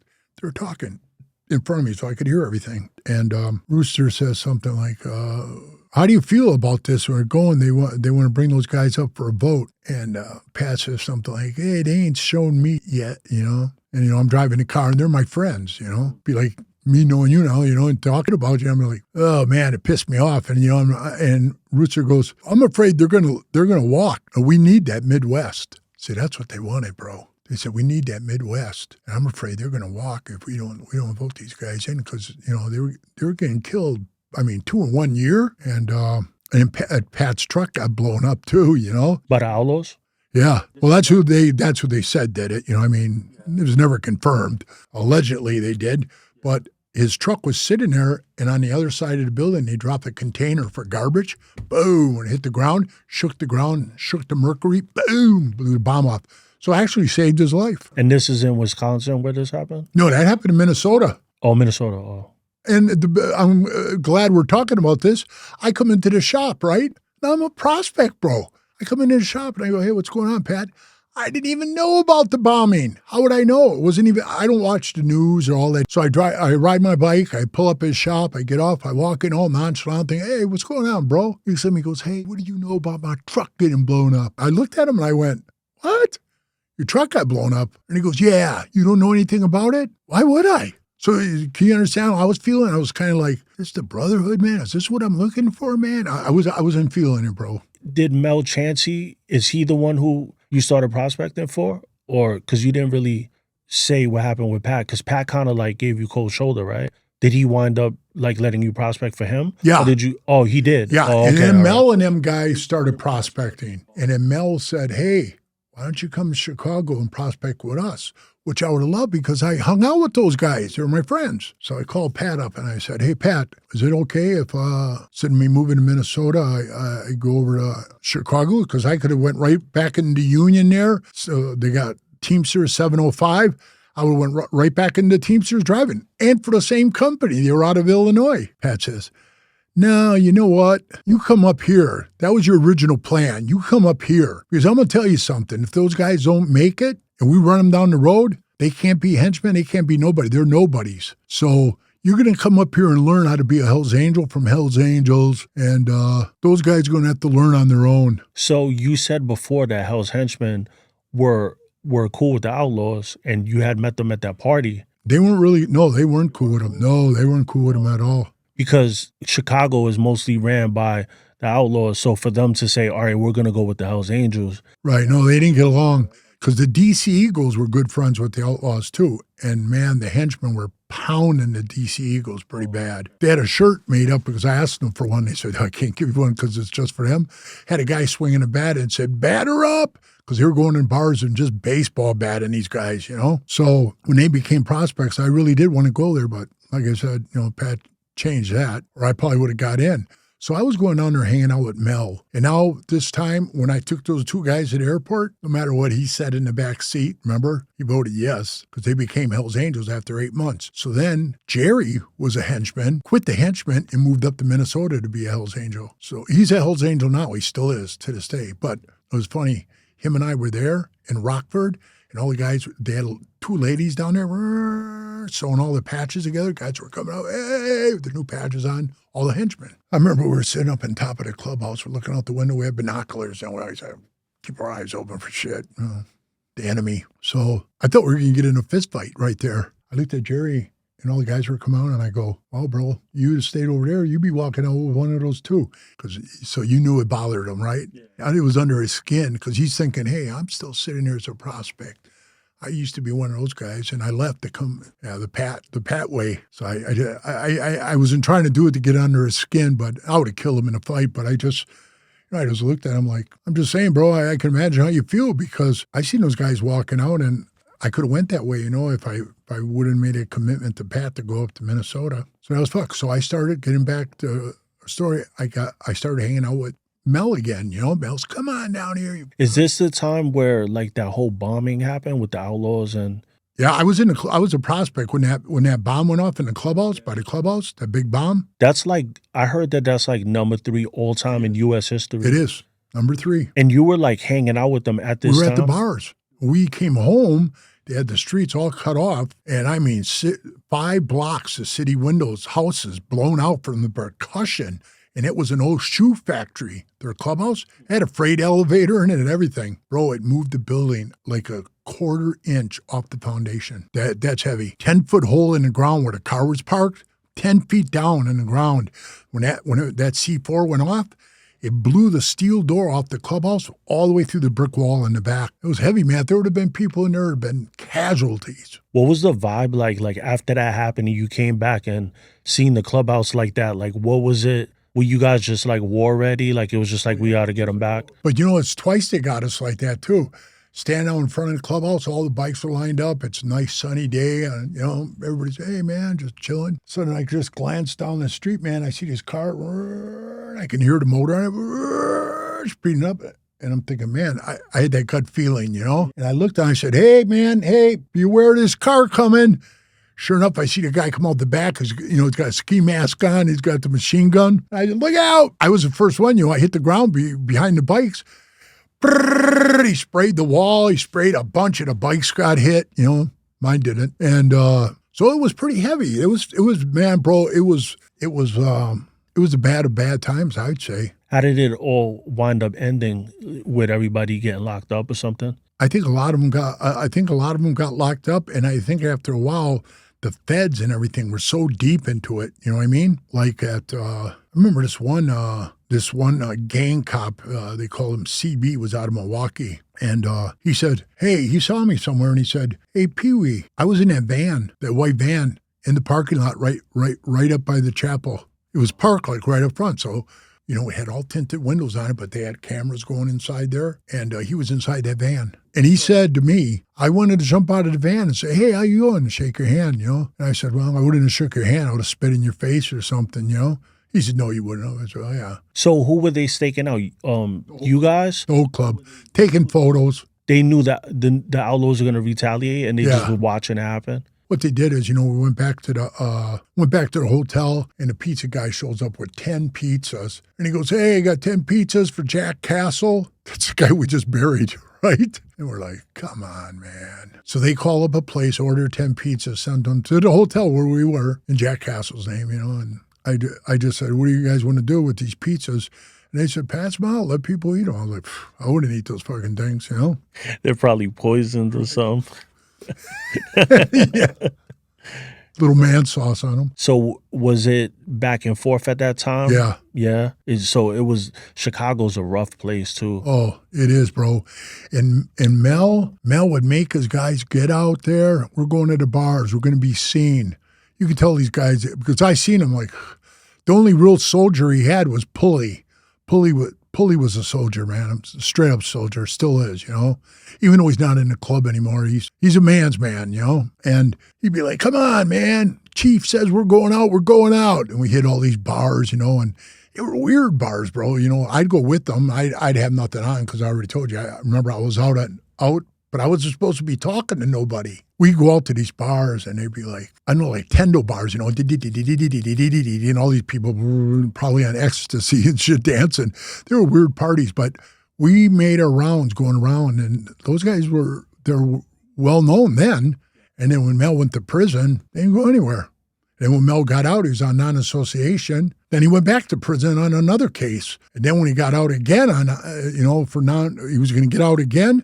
He just told him, "All right, man, I'm done, man. I'm done." Because he was catching case after case, And he took the RICO and the whole thing on himself, He pulled it off the club. So they can say all they want about him, They're like, "Hey, he's a rat, Same thing they said about me until Rick on Vegas Profiles, he did all the homework. He goes, "Hey, Peewee didn't rat at nobody. He never said nobody's name." And now they all calm down on it, Now they don't say nothing about it. What's up with the new culture too? Because when I grew up, if you said somebody was a rat, you had to show paperwork. If you didn't, they would move on you. So it's like this new generation is so much different. They don't care, bro. You know what it reminds me of? Being in the prison, sitting around that wall with those guys, and dude walks in and guys go, "Hey, man, watch that dude. He's a rat." And I'd say, "How do you know he's a rat?" "I heard from this dude that told me." I said, "Bah.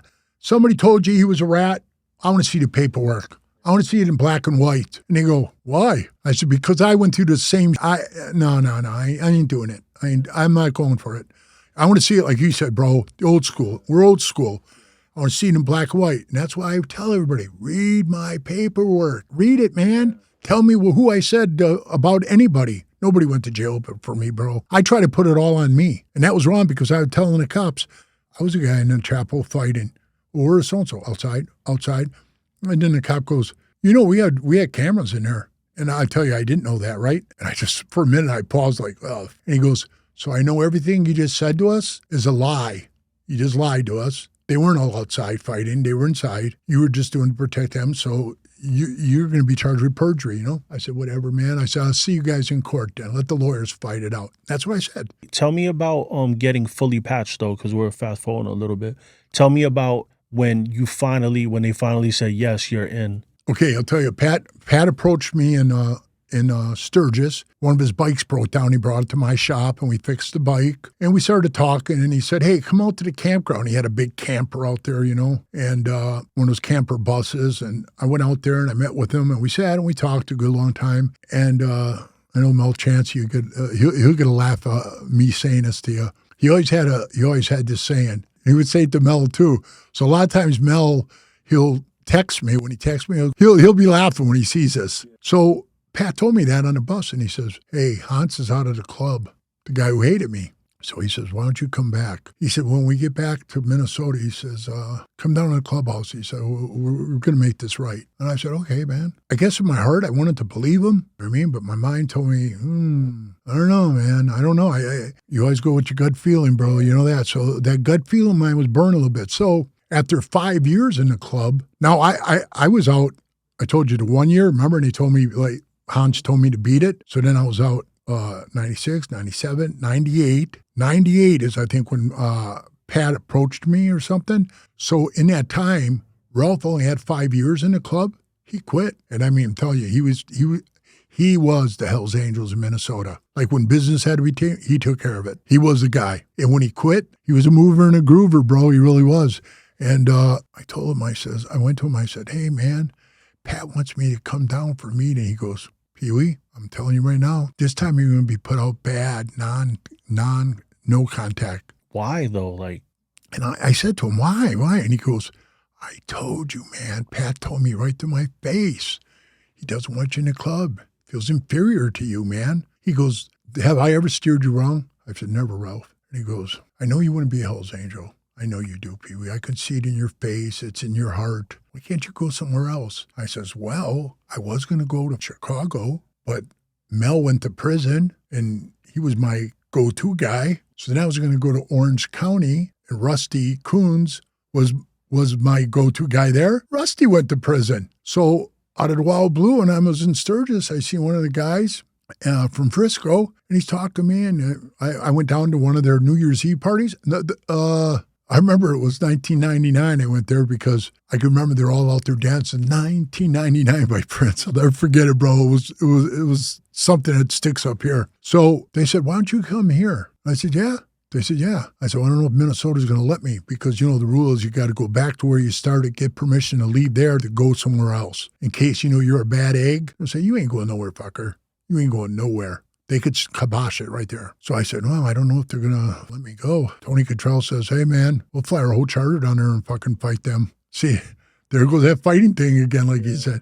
I said, well, we'll see what happens. Brother, it happened exactly the way my gut told me it was going to happen. I show up there, right? I'm standing out in the parking lot, these new prospects. I don't even know them. Hey, so you used to be a prospect? They're trying to talk to me. I didn't even really want to talk to them. And they call me in the room. And Rooster's the vice president. He says, hey, we wanted to talk to you today about you coming back and stuff, but Pat didn't feel well, so he didn't show up at the meeting. And I go, oh, okay. He goes, but we're going to hang out. We're going to go down to BJ's. That was the name of it, the titty bar. We're going to go down to BJ's, and so if you want to come along, you can. Again, why would I? So I said, no, I'll just split, man. I'll see you next week. He goes, yeah, just come back again next week, same time. I take off. I got to get that permission, right? I got to get that permission, bro. So I got to keep going to these stupid little things. So I go back again. Pat doesn't show again. So my gut's right. So I was right. So I said, hey, I got to come in there, man. I got to talk today. And Rooster goes, oh, we'll bring you in, Okay. So he brings me in and stand up there and he says, so you want to come back? And I said, yeah. When do you want to come back?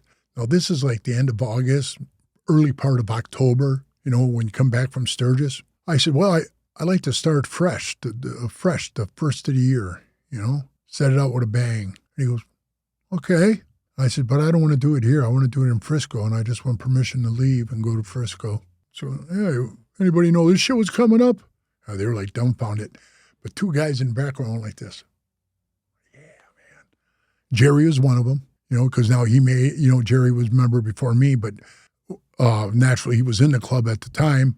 So he says to me, if we come to Frisco, do we have a place to crash? I said, always, right? So as I'm standing there and he goes, well, we got to call Frisco and see if it's okay. So they call Frisco right there. They say, hey, man, did you say it's okay for Peewee to come out by you guys? And they, heck yeah, man. Yeah, we want him, All right. They said, yeah, send all of his paperwork, whatever, man.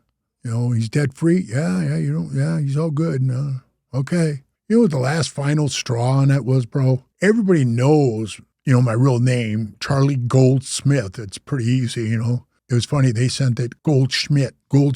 And they looked at me and they go, they spelled your last name wrong. I said, well, they did that on purpose. I'm sure they did, So I went out there and they made me hang around for like 2 months. It was only 2 months. And then I became a prospect. And so it was way different. Bro, day and night. I didn't get 45-minute lectures about what beer ain't in a cooler. I don't have what it takes to be a Hell's Angel because there ain't no beer in that cooler. I thought getting down with dudes was what you were looking for. I didn't know about the cooler, man. I would have stocked the cooler and that would have been it. The Frisco guys, none of them, I can say honestly, really treated me like, and they were all pretty cool. Now that I look back on it and I can, see my mistake. I said, I was so involved in the club and how bad I wanted to be a Hell's Angel. I told my wife, stay here. She had a really good job, right? I said, stay here. My daughter was working there too. Said, you guys got enough money to pay the bills? I said, let me go do this thing because I'll be gone all the time because they go everywhere, right? I says, I'll be gone all the time and you never see me. And my wife hates cities. She hates living in big cities because that's why we moved 27 miles out of Minneapolis. We're out in the country. So I says, you're not going to like this city. I mean, it's full of homeless people. When you go down the road, out of the clubhouse of Tennessee Street, it's all tents. So as you're driving out, man, you're like, oh, ready to puke. And it's so many of them, bro. It's like tent city. It's horrible. So when I went there out of my selfishness, just for myself, Didn't even know this, man, that my ex-wife had a nervous breakdown, trying to handle everything. But I wrote that in the book, I said, man, I didn't think about my family, I thought about me. And I'm big enough, man, I'm saying I was wrong, I was wrong. And it probably cost me my marriage and the whole thing, but I went out there and when the day came, and they called me in, something that somebody said, and I told them what the guy said, and I forget what it was about. It's so long ago. This is 2000. Yeah, it was the year 2000. And he says, remember I told you to go tell that guy, what did you tell him? I said, I told him what you told me to tell him. He said, no, how did you tell it to him? You being a Hell's Angel, how would you tell him that? I paused for a minute and I thought, wait a minute, he's asking me how I would tell the guy if I was a Hell's Angel, but he worded it weird, That's what I'm thinking up here. He worded it weird. So I said, I told him just like if I was a Hell's Angel. He goes, no, you are a Hell's Angel. What would you tell him? And I finally looked at him like, what the fuck are you talking about? So he pulls out the patch and rams it in my chest. He goes, you made it. And bro, you're kind of flabbergasted. At first you're kind of like, wow, because you just heard a wild trip I've been on, right? It was no easy fucking And you test. weren't just hang around Prospect Inn. You went through years and you went through a lot twice. to get in. So yeah, it was like, and it was funny too because it was Big Wayne's extra vest. And dude, I put it on. It's like, fat guy in a little coat, right? It was brought up to here on me. If I look like one of those little monkeys, the music box. So we all jumped on the bikes and we went to bars. I'm walking around, the thing's skin tight on me, but I didn't care. And they said, yeah, tomorrow Pat was the secretary treasurer guy. He goes, yeah, tomorrow I'll hook up with you. I'll give you the patches and stuff. And you take them over on this street and the people sew them on for free for us because they've been there so long, bro. It was just like with the cops. The cops would pull up and just, hey, what's up, man? Shoot the shit. They wouldn't bust our balls or anything, man. It was the weirdest because that was the second oldest charter of Hell's Angels in the country. So first was San Bernardino. San Bernardino, second was Frisco. So they were there so long, yeah. And then Sonny didn't start the one to 57, Oakland. So when did San Francisco start? In 48? No, I think they started in, I think it was 50. That's history. Right. So I was proud to be in that charter.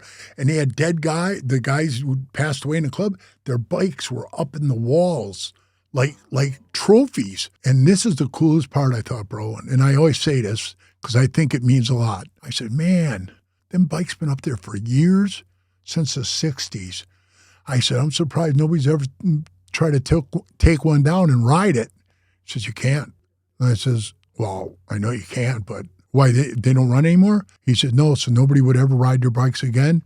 We poured lead down all the cylinders and everything. I mean, them bikes were seized up, you know what I mean? So them bikes were always going to be those guys' bikes. I thought that was pretty cool. That was respect, And in Frisco, that's all I got. And it was so fun, bro, being a Hell's Angel out there. Because, you just fly across the bridge, you're over partying with the Oakland guys, then you go over to Richmond, from Richmond, if you wanted to go down to Fresno, back to Santa Cruz. So many charters, bro. Daly City. You could go so many places in just a little haul of a time, And you never saw no other clubs when I was there, none. How was it like with the women and the parties and all that stuff? It must have been pretty fun, right? Or were they scared? Out there was mostly in Minnesota. Minnesota had a lot of party girls that would come, and hang out and, give it up and all this kind of stuff. I seen that all the time. But it pretty much in Frisco, I didn't see it that much. I would think Frisco would be crazier because it's California, so Well, yeah, there was a couple broads that would come down and get all fucking freaky, you know, and stuff like that. A lot of girls from the porn industry, you know. Did you meet George Christie out there when you were out there? I met George Christie on some event. We ran into each other, you know, and I met him. And it was funny because every time me and George would meet, would always be like coming or going, you know. And, hey, bro, I see him in Sturgis. He's like, we're pulling out. I said, you just pulled in yesterday. He said, we're pulling out, you know. And he always looked like he had a gang of thugs with him, you know what I mean? They all had the hats flipped up and, you know, the face masks on. Nobody could see their faces. And when they took off, they looked like bandoleros or something, you know. But that's how George liked them. And I went out to eat with him after we were both out of the club. And it was in Las Vegas. He was there for a book signing at the Ma Museum. And we're sitting there. I took him out for a steak dinner, and we're sitting there, and he says, hey, Peewee, does it bother you, man? The club, you know, saying you a rat and all that stuff. I said, well, yeah, I know who I am. Walk with my high head because I know I didn't do anything. And he says, yeah, me too. He says, it bothers me. After 31 years, I gave my whole life to that club, you know? And I says, isn't it crazy, George? Here we are sitting having a steak together, and we were in a club. We never ate or drank or did nothing together but shake hands and say hi, goodbye. You know what he said? It was really cool. He said, that's because we were shakers and movers, Peewee.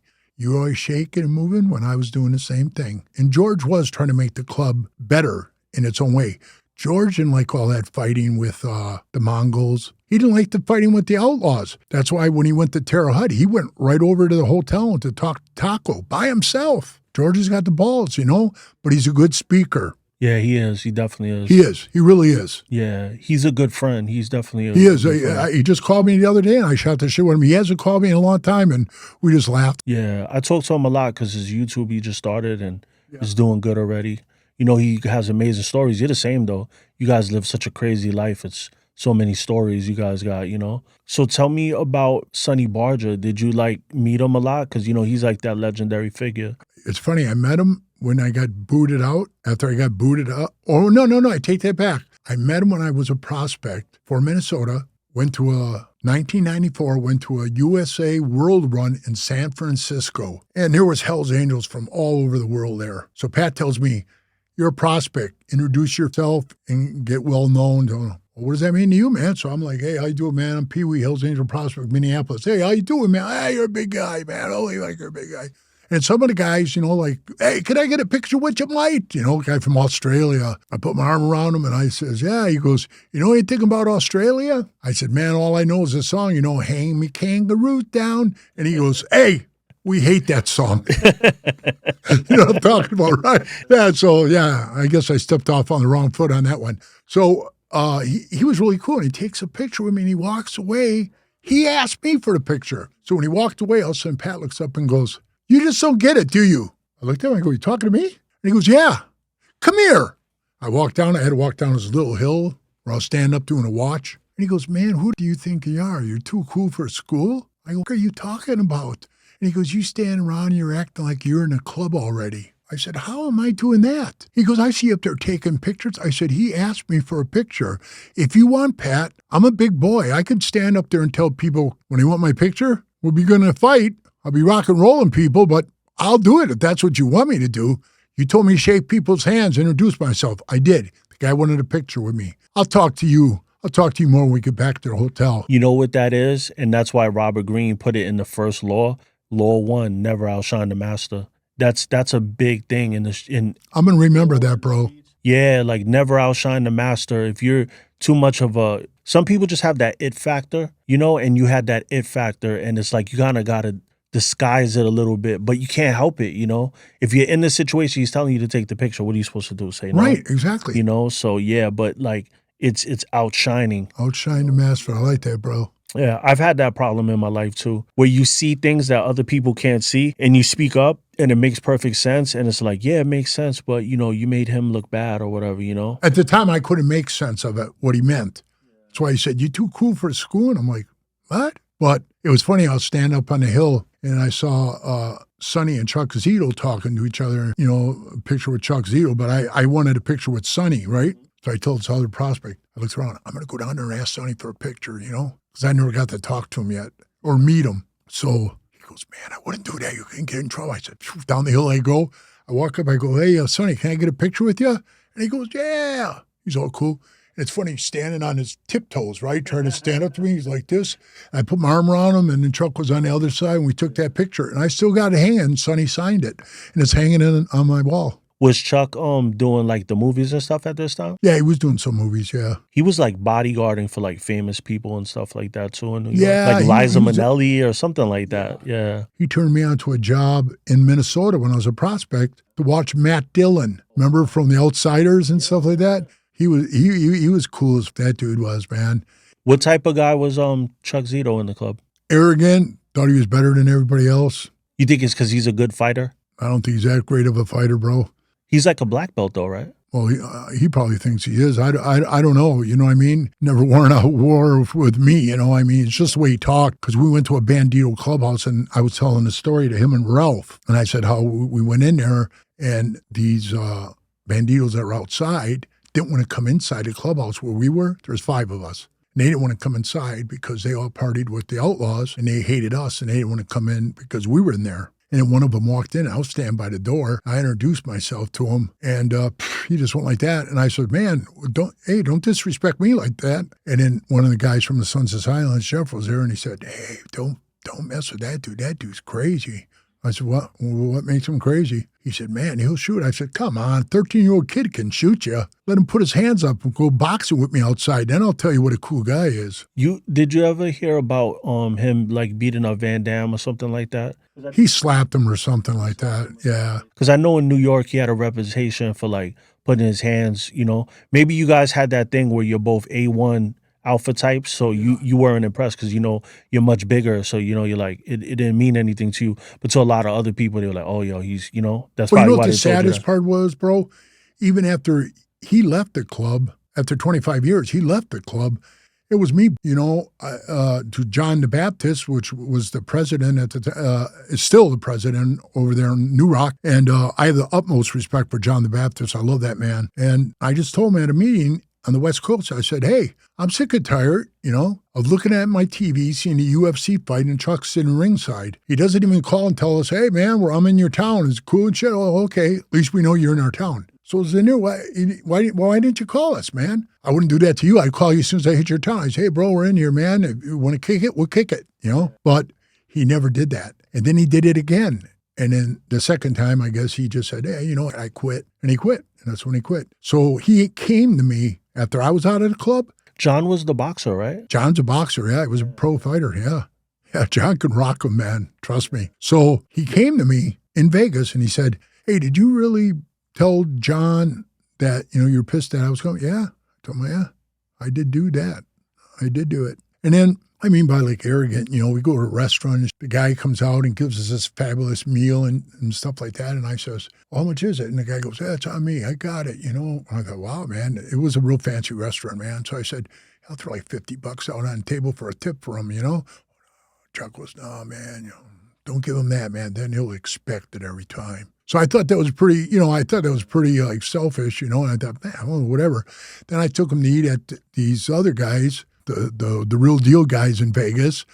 I take him to one of their restaurants, and the guy buys us dinner. And, Chuck's sitting there, and the guy comes by and goes, "How's your meal?" Chuck goes, "Yeah, it's all right." Yeah, I was thinking, he goes, "Well, you want some dessert?" And he's like, "Yeah." I'm thinking, you. So after that, we went and met with this comedian guy, and we all went for a steak dinner. And we're sitting there, and Chuck's telling me, how, going to jail ruined his marriage and the club and the whole thing. And I was almost falling for it, because I actually felt like me and him were actually becoming like friends in a way, And I seen through him, and as soon as he got back toward the club, they told me, "You better stop talking to Peewee." And he cut me right off. Cut Mel off too, which we were both relieved, actually, you know what I mean? So tell me about like, you were in Frisco, but then you moved over to Las Vegas and took over over there, right? I said, "Hey, we need a charter in Las Vegas, man. That's where we need a charter."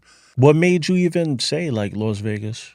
There was no jobs, bro. I mean, I was bouncing for $25 an hour at the dog pound. There's big, like Alice in Chains, LA Guns. All these big bands were there. $25 was worth way more back then than it is now. Oh yeah, right? Yeah. But see, he worked me 4 hours, till close. It'd be like 9 to close, whatever. And he paid me like $100 a night for 4 hours. That's decent money back in the 80s, though, right? Yeah. That was 80s or 90s? That was early 2001, 2002. Yeah, and the guys were charging me $800 for a room in the back of the clubhouse. A room, $800, and then you're paying your dues because it's an old charter. It's been established forever. Dues were only like $20. Where when I went to Vegas, we had to pay $50 a week. As a bouncer, were you like, like people pay money to like go to VIP, or like you kind of hustle a little bit as a bouncer? Yeah, but there really wasn't a lot of that there at the dog pound. We were right on the ocean, and he had Buck Cherry in there, and I met Josh, the lead singer, and him and me hooked up, and we're shooting his shit all the time. As soon as I quit the club, he stopped talking to me. But the one that'd crack you up about VIP, I got to tell you this one, you'll laugh. I'm standing there, I open the door, right? I open the door and look, and Jerry Cantrell, the guy from Alice in Chains, he's up there singing. The people were as close as this microphone is to me. I mean, when I opened the door, it's like, ooh, I shut the door. I mean, you couldn't shove a ruler in there. That's how tight it was. So I got the door closed. You can't see the crowd. Nobody can move. Far as you can see, it's heads. I mean, you can't move. Fire would have broke out. There would have been casualties everywhere. So I'm standing here comes this guy. He's walking up. I'm looking at him. He had a baseball cap on, his ponytail through it. He walks up and VIP. I says, oh, you're VIP. He goes, yeah. You see it? I said, yeah, very important person. What do you want me to do about it? He goes, well, open the door. Let me in. And I said, we're packed, man. I mean, we're packed to the gills. I don't know where the hell you're going to go. And then he hit me with this, bro, and this is why I did what I did. He goes, hey, man, do you know who I am? And I did know who he was, but I let him tell me it. He goes, I'm Lars, the drummer from Metallica. And I said, get in there. And I opened the door, bro, and I'll never forget this. His eyes were like, what? Like that. And I took him, and I shoved him in there. And as I shoved him, I took the door, and I pushed it with my body like that to ram him in there. And I held it for like about 10 minutes. I don't know what happened to him. I don't know how he worked his way in, but I don't care, and I don't know. You were wearing your cut doing this, or you didn't wear your cut while you were working? No, I had no cut on. I had to wear a shirt that said dog pound on it. Yeah, so he got in. I don't know if he got to his VIP section, but. So there was more opportunity in Las Vegas. What was that? I got a Teamster job right away, man, working in the movies. Yeah, they said, you want to work in the movies or you want to work conventions? I said, well, they said, you can work them both. So I could drive like a fork truck and load trucks. When there ain't no movies in town, first movie I ever did was Miss Congeniality Part 2. Yeah, and I walked in with my plate in the morning for breakfast, and the only seat at all the tables was sitting right next to William Shatner, Captain Kirk.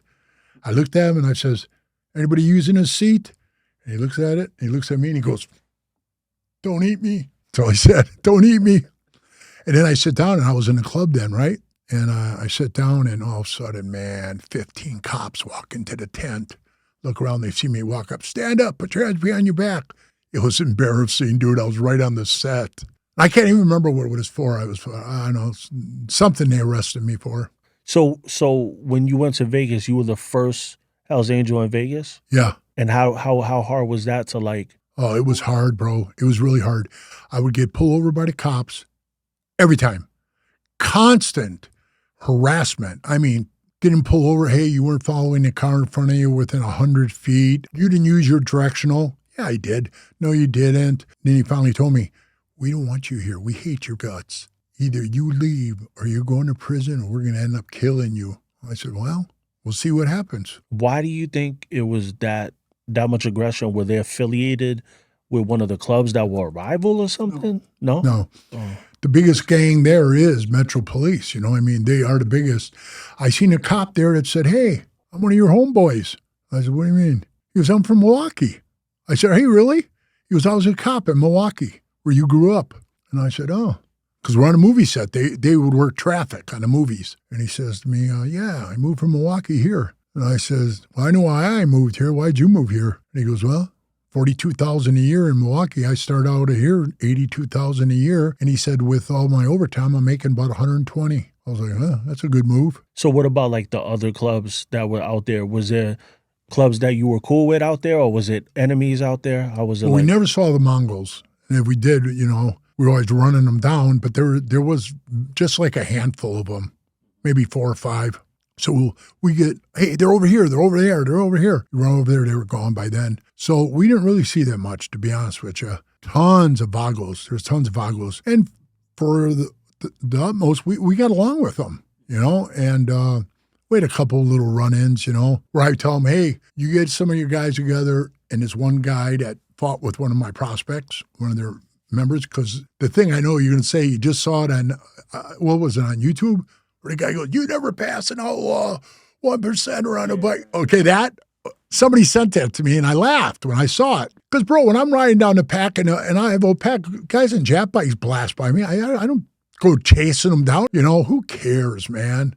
You just out, you riding, you're doing your thing. Did your brothers feel the same way, or that was more your thing? It was more my thing, but I drilled it into them good enough. My prospect blew by the Vagos, and they didn't like it. And they told him pull over on the side of the road. And him and another guy started getting down, man, and the guy knocked his tooth out. And then they heard the cops coming, the sirens, so they jumped on their bikes and they split. And he came to the clubhouse. I said, man, what happened to your tooth? And he goes, I just got knocked out. He told me the whole story.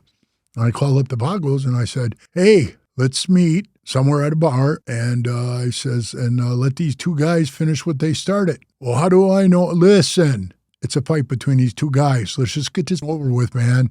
Unless you want to go into a big blown out war. Is that what you want? Well, no. I said, okay, we don't want it either. So let's just do this. Bro, man, I tell him, well, we could meet at this Michael's or whatever it is. And they go, no, we got this bar that we go to naturally, right?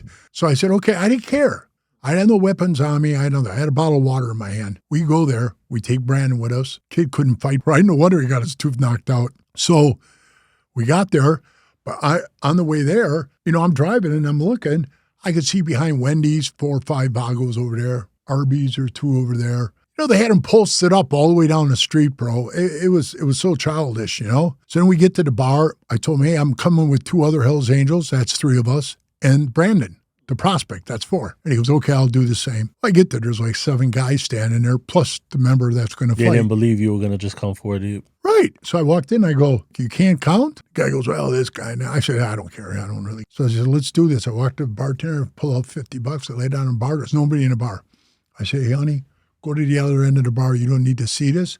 Nothing's going to get damaged. If it does, we will pay for it right here on the spot. She goes, oh, okay. She was all scared, and she went to the other end of the bar and stood there. I told him, you 2 guys go in here by the pool tables and get it on. And I said, no cue balls, no cue sticks, just straight up, let's go. So the guy goes, oh, hold on a minute. The Vago goes, hold on a minute. I'll take my patch off, in case I hit the ground. I don't want to disrespect the patch. I said, good looking out, bro. Good confidence. I did one of those.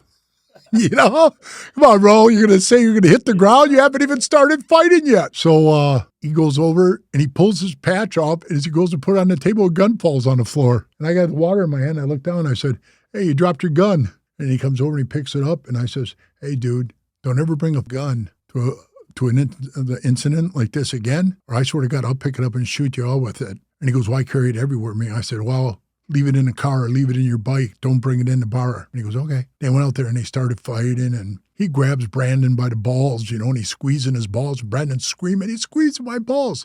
And real nonchalant, bro. I'm drinking my water. I looked at their head guy and I went, where do you guys grab balls? I said, I've been in about 260 street fights and nobody's ever grabbed my balls. I feel like I'm missing something here. And the guy goes, and you could see his face was red, right? He's like, I don't know why he's doing that. And I said, I don't know either. So Brandon grabbed him, starts kneeing him in the face, and he dropped to the ground. And I went, all right, that's enough. Both you guys get up, shake hands. They looked at me like, I said, shake hands. They shook hands. They come walking. The Vago comes walking up. He goes, oh, man, I feel bad. I just got my ass kicked. I went, hey, you didn't get your ass kicked, man. Nobody got their ass kicked in here today. You 2 fought like men. You're both warriors. You both won. No loser here, okay? I just feel like, I said, don't tell me what you feel like. Just walk away a man. You're a man. You did what you had to do. I shook his hand. I shook the other guys. I said, see you guys later. And this is what they said to me. This is it, Peewee? I go, yeah. What else do you want? Wow. That's just how you handle it? I said, that's the way I handle it, man. Ain't this fun? Ain't this fun the way I did it? They said it was easy. I said, yeah. One guy on one. Now, hey, you 2 guys don't need to ever fight again, do you? They're both, no, sure there is. It's done. That's strong leadership. I said, so unless you want to fight, if you want to fight, I'm always willing to fight. I like to fight. And they go, no, we don't want to fight with you. And I said, I didn't think so. All right, see you later. We walked to the bar, we got in the car and drove away. And Brendan's like, oh man, my balls. I said, shut up. Then we got back. But that's the way things should be handled. So when you first moved over there, you said you had the prospect. Did they send you people so that you could start off fresh? Or did you have to like do recruiting? And I it had to was do rough? recruiting, bro. I had to have 6 guys have a charter, and one guy had to be in there 5 years. So I didn't have 5 years yet. You know what I mean? I only had like 3 or 4 or something like that. So I got one of the guys from San Diego that was a 30-year member to come up. Yeah, and he came into the group, and he brought another guy from there that I ended up wailing on. I mean, breaking every bone in his face because, he's one of those guys who was just a total drunk, meth head. And he said the magical words to me, we were ready to have church. And he says to me, I said to him, hey, you're 86th off that shit, and I heard you were doing it in a bar. A chick told me that they were doing line for line off the bar, in a bar in front of everybody wearing his patch. So I says, you're 86th off of it, and you're doing it. So I'm just telling you tonight, I'm going to bring you up for your patch. But see, I'm right up front with you, bro. So guess what he says to me? You know what? If you think you're half the man you are, come on, let's go. I showed him I was more than half, bro. I broke his eye socket, his cheekbone, closed his eyes, broke his nose, knocked 2 of his teeth out, and he never hit me once. I used his face like a speed bag. You would think that since you're 6'8", it would like intimidate people more, but it seemed like it was almost like, I'm not scared of you, that would make you have to like do stuff a little bit more. Plus, so many right? guys, bro, big guys like me that can't fight. I know tons of them where I see them in fights, and they can't. They're throwing haymakers and, man, bing, bing, bing. I make mine count. So when I see them, I always go, ooh, well, if that guy doesn't fight with me, I'll kill him. So what was it like in Vegas when you like established your charter? Once we got it established, it was good. We were Las Vegas. That was it. We had a clubhouse and stuff like that, but it was one of the guy's moms that it was an old halfway house that we were renting it from her, so we didn't actually own it. And after a while, it just got to a point, where I ended up throwing her kid out of the club because he was telling his girlfriend everything. Everything we talked about at our meetings, I was hearing from these meth heads at a trailer park telling me, hey, man, Top Hat, which was a guy that dealt with, said that you guys are doing this, you guys are doing that. I'm thinking, how does he know this, right? So I confronted him at church. Somebody said, hey, I seen a bunch of them other guys, they always make this for the Mongols, right? Seen those other guys, a couple of them going down and he said, I think I know where they're hanging out and stuff. And I went, whoa, wait a minute. Don't say no more. I don't want to hear any more here at this table. Why not? As long as that guy's sitting here, I don't want to hear any of that talk. And he looked at me and goes, what are you talking about? I said, look me in the face, tell me that you don't tell your old lady everything that goes on in these meetings. And he looks at me and goes, no, I don't. I said, you lying. And he stood up and he said, you call me a liar. And I mean, that's when we're going to get down. And I said, also, when I'm at the grocery store, I see your old lady come around the corner pushing a cart wearing a Hell's Angel t-shirt. And she tells me it was the only thing on the floor I grabbed and put on. Full patch, death head, everything, man. I says, you're out of here, dude. I want you out. So he said, he didn't want to fight me, right? So he goes, all right, pulls his belt off, takes all his shit off. And I said, hey, take him over, because he didn't even have like a full year in yet. I said, take him right to the tattoo parlor because he went to Brazil for us, so he had a big Hell's Angel tattoo on his leg here. I said, take him and get that covered up. And, well, naturally, then we had to move out of that house. That was his mom's house, So then we were looking for a while for a house, and then the guys found one. It was down right where the 18th Street gang had their feet in the door. That was their hood, And they told me, man, don't fuck around here. Them, they don't play games. So I said, why move into a neighborhood like that where, it's going to cause problems? Sorry. And I said, no, I don't want that place. And the guys were like constantly partying, man. And to me, I'm not trying to be a hypocrite here because when I came around the club, I didn't do it, right? Pat threw it in a can of Coke of mine. Yeah, that's how I got introduced to meth. Yeah, and as you would say, right, in my own words, a brother doesn't do that. I said, hey, man, I don't want to do it. And he pulled some on a knife and he said, here, do this. And I said, no. And he goes, do it. I swear to God, I'll stab you. I said, stab me. And he just looked at me and he did it. I wouldn't do it. And I wasn't on the Coke thing either, man. Bro, I was there. I told you, 1994. I just won the super heavyweight MMA thing, right? BKA champion I was. So I was training. I was in good shape, bro. I didn't believe in it. I don't even drink. So I said, I ain't doing it. And we're going to Sturgis. I was falling asleep. And he brings out a couple of cans of Coke or something. I walk by him and he goes, where are you going? I said, I'm going to get something to drink. He goes, are you falling asleep, Charlie, in the back of the pack? Well, I had the clubhouse watch last night and we left 6 o'clock in the morning. So I haven't slept, bro, and I'm unnatural, right? So I'm in the back, trying to stay awake. I got my shield up, the wind blowing in my face, trying to keep me awake. So I said, I'm going to go in and get a soda or something, keep me awake. He goes, here, take this one, man. I just opened it. He said, I can't finish it. It's killing my guts. When he handed it to me, it was ice cold. It was. I took like a little sip of it because I'm telling you, bro, if I would have tasted that, but you don't taste it in nothing. When I sipped it, it was ice cold. So I knew he just opened it. And there was only that much out of it. So, I drank it. I threw it in the garbage. I'm thinking, man, 64 ounces of sugar. I watch my sugar intake, right? So 64 ounces of sugar, man, that ought to keep me going. He pats me in the back. You'll be all right, Big Bubba. You'll be awake now. I looked at him and I thought, no, you don't do that, man. Nah, hell no. You don't do that to people, bro. And then you're getting on a bike. What if you can't handle it and you lose your life? Wonder if I couldn't handle it, bro. Wonder if I would like freaked out. You know what I mean? Like in high school. I told you I was a big wrestler in high school. This kid named Jeff threw some acid in my salad. But the salad, not because I knew there was acid in it. I just didn't want it. So when I walked up to put my tray on the rack, he runs over and grabs my salad. He goes, hey, you ain't going to eat that. I'll eat it. Now that was weird, right? Because I was already sending my tray down to the dishwasher. So he takes it.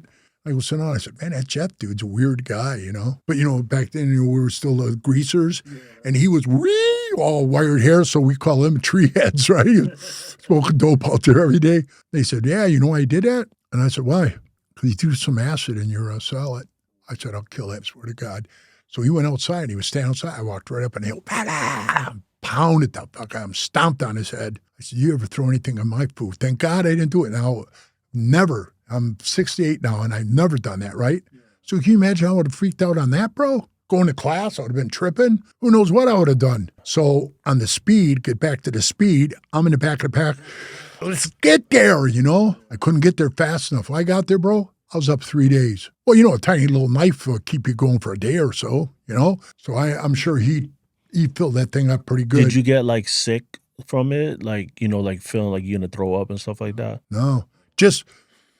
that you constantly it's just like, your heart's going 100 miles an hour and you're just like, whoa, you can't sit still for a minute. I was downtown. He says, yeah, you go downtown. I was walking up and down the streets, walking with Ralph, Ralph's hey, go grab that guy. The guy's got a support shirt on, it was an outlaw support shirt. So I'm like, grab the guy. Hey, man, I said, you can't be wearing a shirt and sturgis. This is our fucking thing, and I grab him and the guy's, hey, he's yelling like for a cop or something. Ralph runs over, bing, hits him on the forehead with a pole bean hammer, Guy's laying on the ground.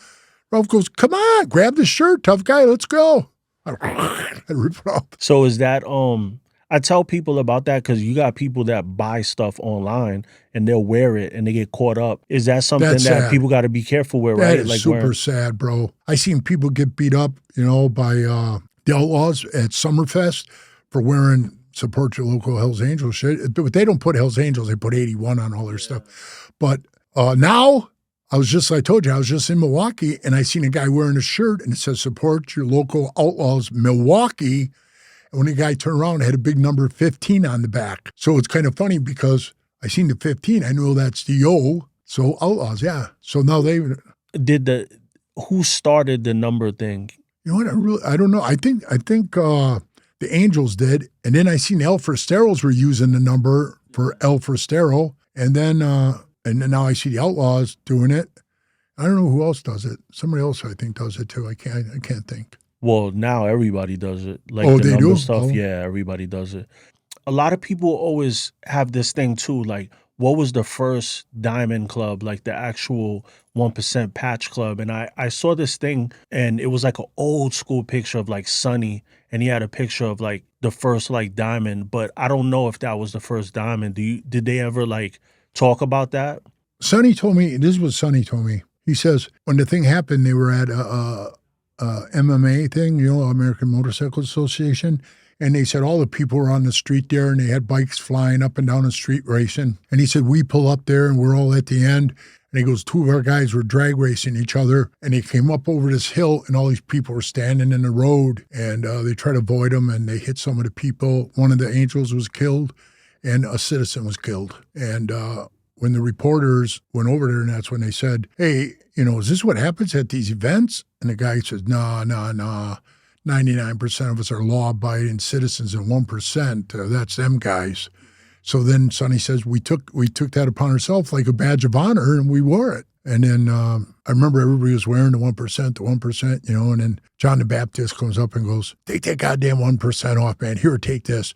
And he had a diamond with just a death head in it. And I said, "Why are you doing that, John?" And he says, "Everybody's wearing them now. It doesn't matter anymore. It doesn't mean the same thing." And he's right. It doesn't, I had a tattoo on my knee. So what do you think about, I always ask Diamonds this, like especially Diamonds that are seasoned like you, like what is a 1% to you? Because I had this little debate about it, and I just always like to get what people think a 1% is to them. I think a 1% is like it's almost like wanting to be a Navy SEAL. You know what I mean? You gotta do whatever is expected of you. No hesitation, just do it and give everything you got to it, man. I mean, it's basically, you're giving your whole life to it. That's the difference I see in it. And I don't see that, today in the clubs, When I first came around and that 1% was presented to me, that's how I felt when I got it. But as time went on, like when John was trying to trade the patches out, I see what he's doing. And at the time, it didn't make sense to me, but John's been around a long time and he's a smart man, and he knew it was time for that change, And then right then and there, as I remember when I was in Minnesota, is when Ralph gave the Sons of Silence their first 1%, see? And I don't know, all of a sudden, then I seen the Boggles became 1%ers, Then the Mongols were wearing it, and holy Christ. So yeah, it's everybody. I mean, my original one that I ever seen one on anybody was in Outlaws because that's my hometown, That's where I grew up. And I would see those guys, So tell me about being a president and, once you're fully established and you're a president and you got the charter together, what was it like being in Vegas? Because Vegas is a fast town. Were you involved with that, like the fastness of the, the girls and the money, and there's so much going on in Vegas. It's a different world. It is like that too. And when I first got there, bro, the first thing was, this one guy told me, "Hey, you got to have a sit down with these guys, the old mob guys, And I said, okay. So I went, I sat down with them, Naturally, the guy's name is Vinny. So yeah, I sit down and I said, "So what's up?" And they go, "What's your intentions? What are your intentions here?" I said, "They're survive." "What do you mean survive? I mean, what are you going to do?" I said, "What do you mean? I got a job, man. I mean, sure, my guy's got a job." I says, in my charter, I says, there's nobody running dope or selling guns, or I says, so if you think that's what we're here to do, we ain't doing none of that. We're here to survive, make people know on the map that we're here. And he says, okay, because, that shoot 'em up cowboys you guys did in Laughlin ain't going to fly here. And I said, well, I wasn't there, so I can't speak on that, I was in jail in Sturgis. So I told him, I says, if any shoot 'em up cowboy shit happens, it's going to happen, And then after a while, that whole thing, that strip club and everything got raided, and it was all over the papers. He was a capo in the, whatever family it was, like a Colombo family, whatever. And they arrested all those guys, shut the bar down, confiscated all the money. Are these people affiliated with John Gotti, back in the days, or is this a whole? Yeah, I think they were, yeah. And you know what I mean? I didn't bow down to him, bro, because when he told me, this is what he told me. This is what pissed me off. He says, and you guys, you plan on hanging out in here? Because, it was a high dollar strip club. I mean, big bucks. And I says, I don't know where they're going to hang out. I said, the strip clubs ain't really my scene. They really weren't, bro. Chick rubbing her ass against me for $20, you know what I mean? Do more than that for $20. But I just don't like going to strip clubs because I just feel like I'm being hustled the whole time, So you're different. You're different from a lot of outlaws, though, right? Because a lot of outlaws like that stuff. Oh, they love it, bro. Every time we go to, when I was here last time for a funeral in Connecticut, it was 2005. And I went to a Bear's funeral, and that was the last time I was here. And sure enough, we hit all the strip clubs down in Bridgeport. Yeah. It was crazy, man. But with me, the part that got under my skin is he says, I'll tell you this, I don't want any more than 3 or 4 of you guys with those patches on in here because you intimidate people and you make my customers leave. Yeah, they get scared, yeah. Instead of me saying, yeah, okay, we're bowing down. I just didn't like the way he presented it to me. So I turned around with this. Hey, you know what? Don't worry about 2 or 3 of us. I'll tell him we don't even have to hang out here. We didn't need to hang out in his dump. We got up, shook hands, and that was the last time I saw him. Do you think, like, looking back in retrospect, that like maybe he was doing the right thing, he just didn't want that attention coming to the club or whatever, or you didn't care, period? I didn't care. So going further, on being there, what was the relationship like with them? Was it fine because you stood your ground in the beginning? Yeah, it was good after that. And then I met other guys like from that are still my friends to this day. They raised $6,800 for me, man, to go to when I went to prison. As a going away party, just like you see in the movies. The guys come in, hey, they come up, come hey, Peewee, to give me a hug, kiss on the cheek. Hey, you go a little something. He pulls an envelope out, throws it in the bowl. Yeah, and at the end I counted up. Wow, $6,800, man. You're rich as hell going to jail with that. Isn't it so crazy that like I've noticed like whenever you're in a heated situation and you set that boundary and you let them know like you're not the one, those become the people that you're like the best of friends with sometimes. You notice that like those boundaries in the beginning are so important, And that's why I think it was important, like when you said to me, I was a good leader and I carried myself right. I felt that I was, right?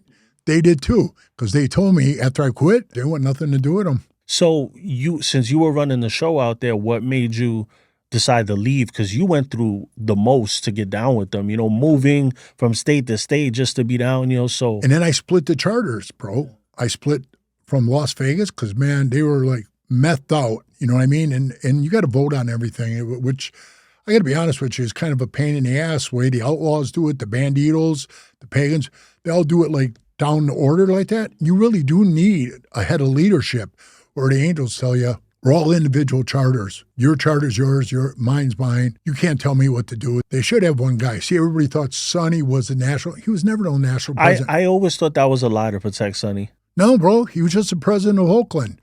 And then when he moved to Cave Creek, he wasn't even the president there. So it's weird because now the feds figured a different way out on the Angels. Okay, you just committed this crime with another guy in your group. And as you say, you're all individual entities. Get it? Your entity is going under the RICO right now because you have more than 4 guys. You got to have 5, and some of these guys got 10, so they're going to RICO the whole charter. So they figured a way around it, bro. They always do. So I think one guy, it's got to be a guy with some big balls. You know what I mean? He's got to take the bull by the horns and just say, hey, this, got to have one guy leading the whole thing. So I kind of took it upon myself to do that in Vegas. And everybody's like, oh, Peewee, man, he's a dictator, I wasn't a dictator, bro, but it was so stupid to vote. I'm saying, hey, man, you guys are spun out. I pull up here with people, a party, to spend money in our clubhouse and drink. I pull up and I said, Mike's running around in his tighty whities outside screaming. There was 50 of them just past the house. Now these people are with me. They're like, what's going on, man? They're freaking out. They don't even know. And I go, 50 what? Mongols. And he jumps in the bushes and he's got a gun. He's in the bushes in his underwear. That's the dude I broke the eye socket and shit on. I told him, I says, hey, this dude is spun out of his mind. So they 86'd him for 90 days. 4 days, man, he was out there snorting lines with that chick on the bar. That's why I gave him the beating I gave him, and I threw him out of the club. He was a 10-year member. So were you greatly outnumbered by the Mongols out there, or was it like everybody wasn't as big? No. The Vagos were the most. There's the most Vagos, yeah. We pretty much handled our own. I tried to not get into no politics, bro, because that's when you start putting yourself under that RICO thing. Like when clubs would come to me, hey, we want to start up this club and we want your permission. I go, whoa, I don't give my permission on anything. You want to start up a club? Go ahead and do it. Does it look like our stuff? No, nothing like it. Go ahead. Are you sure? So then they run and tell the other clubs, well, Peewee said it was okay. The Angels are good with it. Then the other clubs come back to me, well, we okayed it because you did. I said, listen, I never okayed anything. I just said, I don't give a. There's a huge difference between that because once, that shit goes down, they're going to say, hey, the Angels are the ones running this town. They're doing the whole thing. And just like the mob, they run a city, they get them under that RICO. So I try to be a little smarter than that. I tell people now. The only one I told right to his face, no, was one of the booze fighters, I said, don't you party with the Mongols? And he goes, yeah. And I says, well, you ain't coming here. I said, well, you can come set up a charter, but we're going to beat you up every time we see you. He's like, oh, man. But the booze fighters were with Sonny and them after the whole 1% thing, right? Or everybody was separate, but they just considered themselves. Because like that whole, I'm talking about where they first said that thing about the 1%, I heard that was like a fight with the booze fighters and somebody else, and then like with like one of the AMA clubs or whatever, something like that. I don't know. I know there was something about that picture in Life magazine where the guy sitting on the bike at Hollister. Yeah, Hollister. Yeah, Hollister. Yeah, he was a booze fighter, but he had the angel patch, remember, draped over him or something. But it was the booze fighters on that one, you know. They've been around a long time, you know. I just, you know, I didn't want to be a dick to the guy, but Christ Almighty, man, you know, I didn't need a bunch of support clubs for the other guys that we were fighting with, and there were so many clubs, bro, so many in Vegas. The Stray Cats, the Banditos were there. I'm trying to think who else, man. Soldiers for Jesus, they were huge, you know. They're still pretty huge there, you know. And there's just so many. I mean, honest to God, if you went to the coalition meetings, I stopped going because there's just so many of them, you know. What do you advise? Like you said before, you know, people will go to you, and I tell a lot of people, like, don't just start a club. Ask the big brothers if it's okay. But you just said that's not good to do. So what do you advise? That they go to a COC or something like that? Yeah, that's what I told them. I said, go to the next coalition the club meetings over at the VFW post. Just stand up and say, hey, we're so-and-so. We would like to come in the city, and they can all welcome you in there. But I said, don't run around and tell them I said it was okay. I said I don't care. But, like, it's tricky, too, because, like, now if they're in another state, though, another president might be like, why didn't you tell us that you were out here, right? Different people, different leadership, you know? So what do you think about that style? Do you think, like, there should be one supreme head that kind of, like, you're all on the same page? I do. And, you know, I knew Jeff Peck was president, national president of Banditos. Jeff was a hella cool guy. He's doing like 3 life sentences. And Jeff was cool, man. There's one time we almost got down, you know, both of our clubs. And then at the end of it, the cops like came in like full force with shields and everything. And when it split up, I was just sitting like on this like rock that was holding a tent down. I was just sitting on it. And Jeff come walking by with like 2 of his bodyguards. I looked at him, and he looked at me, and I nodded my head. I said, what's up, Jeff? He goes, hey, Peewee. He said, just another day in the life, right? I said, that's what it is, brother. Just another day in the life. But see, we could talk like that to each other, and he was super cool, man. I could sit down and talk with him all day, man. It was sad when he got arrested. I was like, man, you know, I don't know who they have now. I've been so out of touch with all that shit. It doesn't. Like, I knew the national president of the Sons of Silence, too, Bohr. I don't know if he still is, but he's hella cool. Hella cool. So what made you walk away? To be honest with you, bro, when they started off with that rap, first they started saying, hey, the one guy that called me, this is what started it. The one guy that called me, he's an idiot, man. His name is John, and he's a guy that stabbed the guys. But he stabbed the guys that already beat up. They were laying on the floor, knocked out, and he ran up and stuck them. It don't take a really tough guy to do that. Matter of fact, a little kid can do that. So I didn't know he did that on my skin. I didn't know he did that until I saw the videos, just like you would see them on TV. They have a circle around his head with an arrow going like this. And he runs up, sticks one guy, sticks the other guy, folds the knife up and runs out the door. He has the balls to call me. Hey, Peewee. Hey, brother, you know I love you, man. Did you snitch on me? Dude, what do you say to that? I'm just sitting there on the phone like, what? I said, John, are you kidding me? It's all over the TV. They have arrows over your head. You stupid ass, it was all on film. Somebody said you said my name. No. I said, the cop asked me, do you know John Merchant? It's like you and me being in the club together. Am I going to deny I know you? I said, yeah, I know John Merchant. He goes, did you see John? I said, I didn't see John. I don't even know where he was. So don't ask me anything about John. That was the end of it. And John goes, well, these guys up here are telling me. See, that's what I call that backdoor campaigning. And that's the poison and the inner poison of that club. The campaigning behind everybody's back, the backstabbing. Like I told you out there, if you won the lotto, they'd expect you to give them some of it.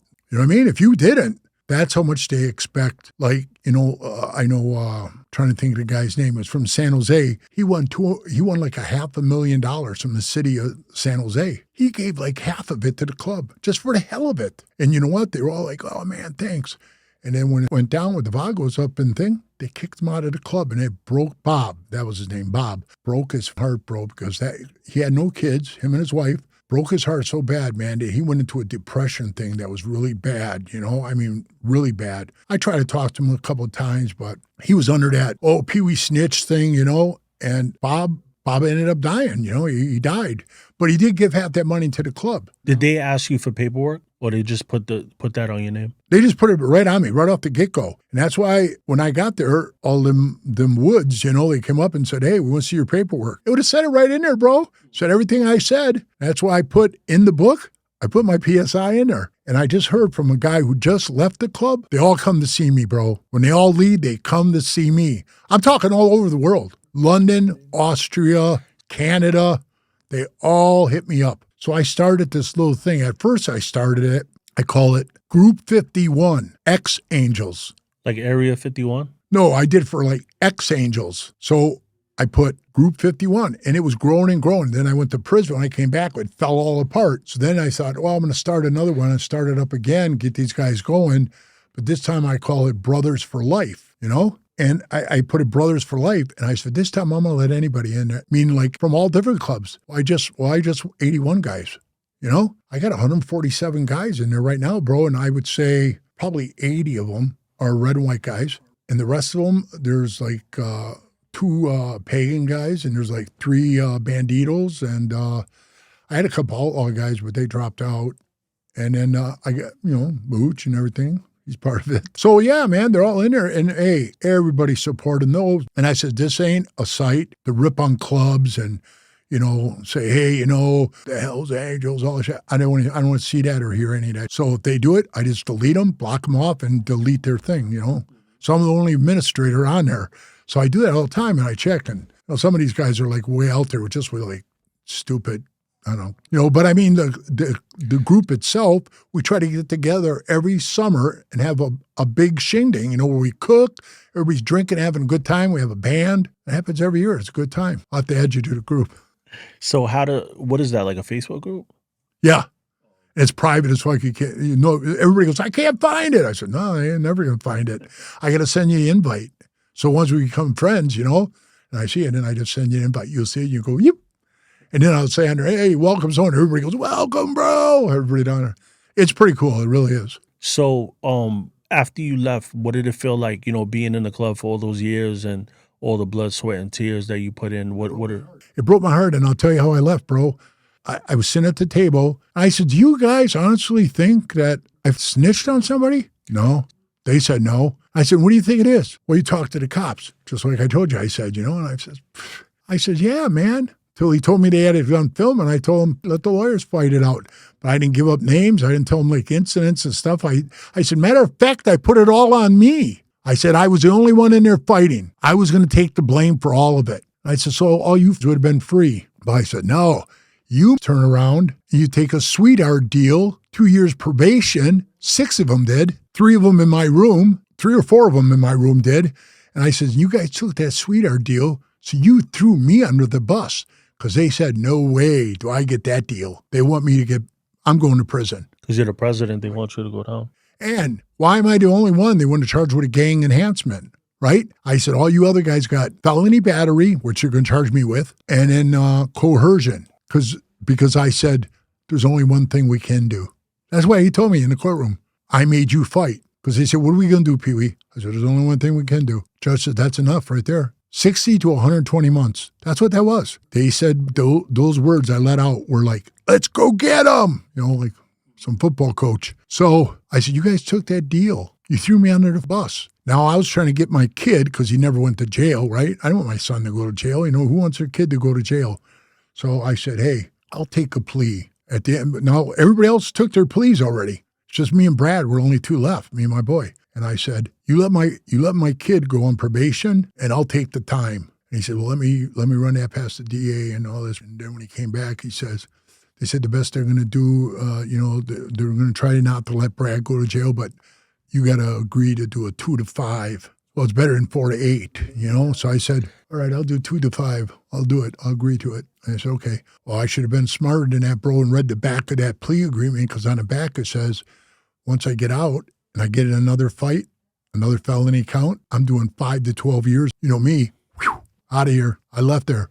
I left Vegas. But getting back to what we were talking about, when I stood at that table, I said, how many of you guys here, honestly in your hearts, a club that I built up, 2 charters, put us on the map here, I says, that I gave everything I had to. How many of you guys think I disrespected this club by talking to cops when all the time the cops would come here and you guys, oh, Peewee, the cops are here. They wouldn't talk to them. They always had me. And I said, and now all of a sudden I'm stupid. I don't know how to talk to cops. How many of you think 7 of them raised their hands? Swear to God, bro, out of 12. So I stood up, I zipped my jacket, I took her up, I laid it on the table, I says, well, there's no choice I have, but I quit. And they all just looked, what? Are you serious? Hey, man, if you don't believe in me, I don't belong here. You got to believe in me right here. If you don't believe in me, I'm gone. And these guys in the club now, we threw him out. Pfft, they couldn't throw my balls out of my shorts.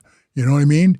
They didn't throw me out. So then I walked out, and I said this in my book. I said, it is the longest walk I ever did, bro. From upstairs, that meeting room, outside my bike. I walked out there, man. I swear to God, I had tears in my eyes because I believed in it so much, and I loved it. I was thinking, man, 15 years I've been doing this stuff, and all of a sudden, it's like it's over. And I own the clubhouse. First words out of her mouth was, well, what about the clubhouse? What are you doing? I said, hey, just keep paying the bills and you guys can stay here as long as you want. I wasn't a dick, bro. I wasn't a dick to anything. Half the posters hanging on the wall were all mine. And they were collector posters, like, Give Me Shelter with the tattooed one with the guy with the Nazi helmet. That wasn't even a club tattoo, it was just a famous Rolling Stone one. They kept all that shit on me, man. They didn't give none of that back to me. And when I left, here's how fast they turned. I said, okay, it was Tuesday. It was Tuesday. I said, I'll box all my shit up because, after all the mirrors, I got a ton of shit. I said, I'll box all my patches, all my stuff, and I'll bring it in Thursday. Next Thursday, why don't you guys have church next Thursday, and the guys can help me? They said, okay, that'd be fine. Walked out that door like I told you. I was sitting there trying to get, tears out of my eyes, and I went home, and I walked in, and my wife looks at me and goes, what happened? And I said, I quit. And she's like, what? She couldn't believe it. She goes, oh, my God. Are you all right? And I said, oh, yeah, I'm all right, And then it was about 10:30, 11 o'clock. We got dressed, we went to bed. We're in bed. I hear boom, boom, boom, boom, boom on my door. I go to the door, open up the door. I go, what's up? And they go, hey, George was my vice president. Plus he was a rat, known rat now. I don't know how many times he wore a wire to church. It was unbelievable. So he sent 2 guys, toothless, Brendan with the one tooth. He can't, he can't fight. And then this other meth head. And they come over to the house and they say to me, hey, George says, he wants your shit now. See what I mean, bro? You see how fast it changed? What were we talking, a matter of 3 hours? That's why the name of my book, I didn't even pick that name. I had an ex-Hell's Angel walk up to me at the racetrack. I was watching drag race and I'm into it. And he says, hey, you still writing that book, Peewee? I said, yeah, because you got a name for it? And he had all of his Hell's Angels tattoos lasered off of him because he didn't want nothing to do with the club anymore. And I says, I really haven't picked a name for it yet. He said, I got a good name for it. I said, what is it? He goes, Brotherhood, greatest lie ever told. I said, bro, I'm going to use it. I used it. And it's true. Do you think, I always ask people that same question too. Do you think brotherhood is just like some shit that we make up in our minds that we hope it exists? There it is. You just said it. But one thing, like how you said, like the El Forastero, right? They're smaller and more tight knit. I think that's bingo. Yeah, right. You hit it right on the head, bro. Mm-hmm. The bigger you are, the less you know. Who's this guy? I don't know this guy. You're in a club 20 years. I don't know you. That's how big they are because I would go to places. I would, hey, how you doing? I meet him. Yeah, he's been in 32 years. I'm like, I never seen a guy.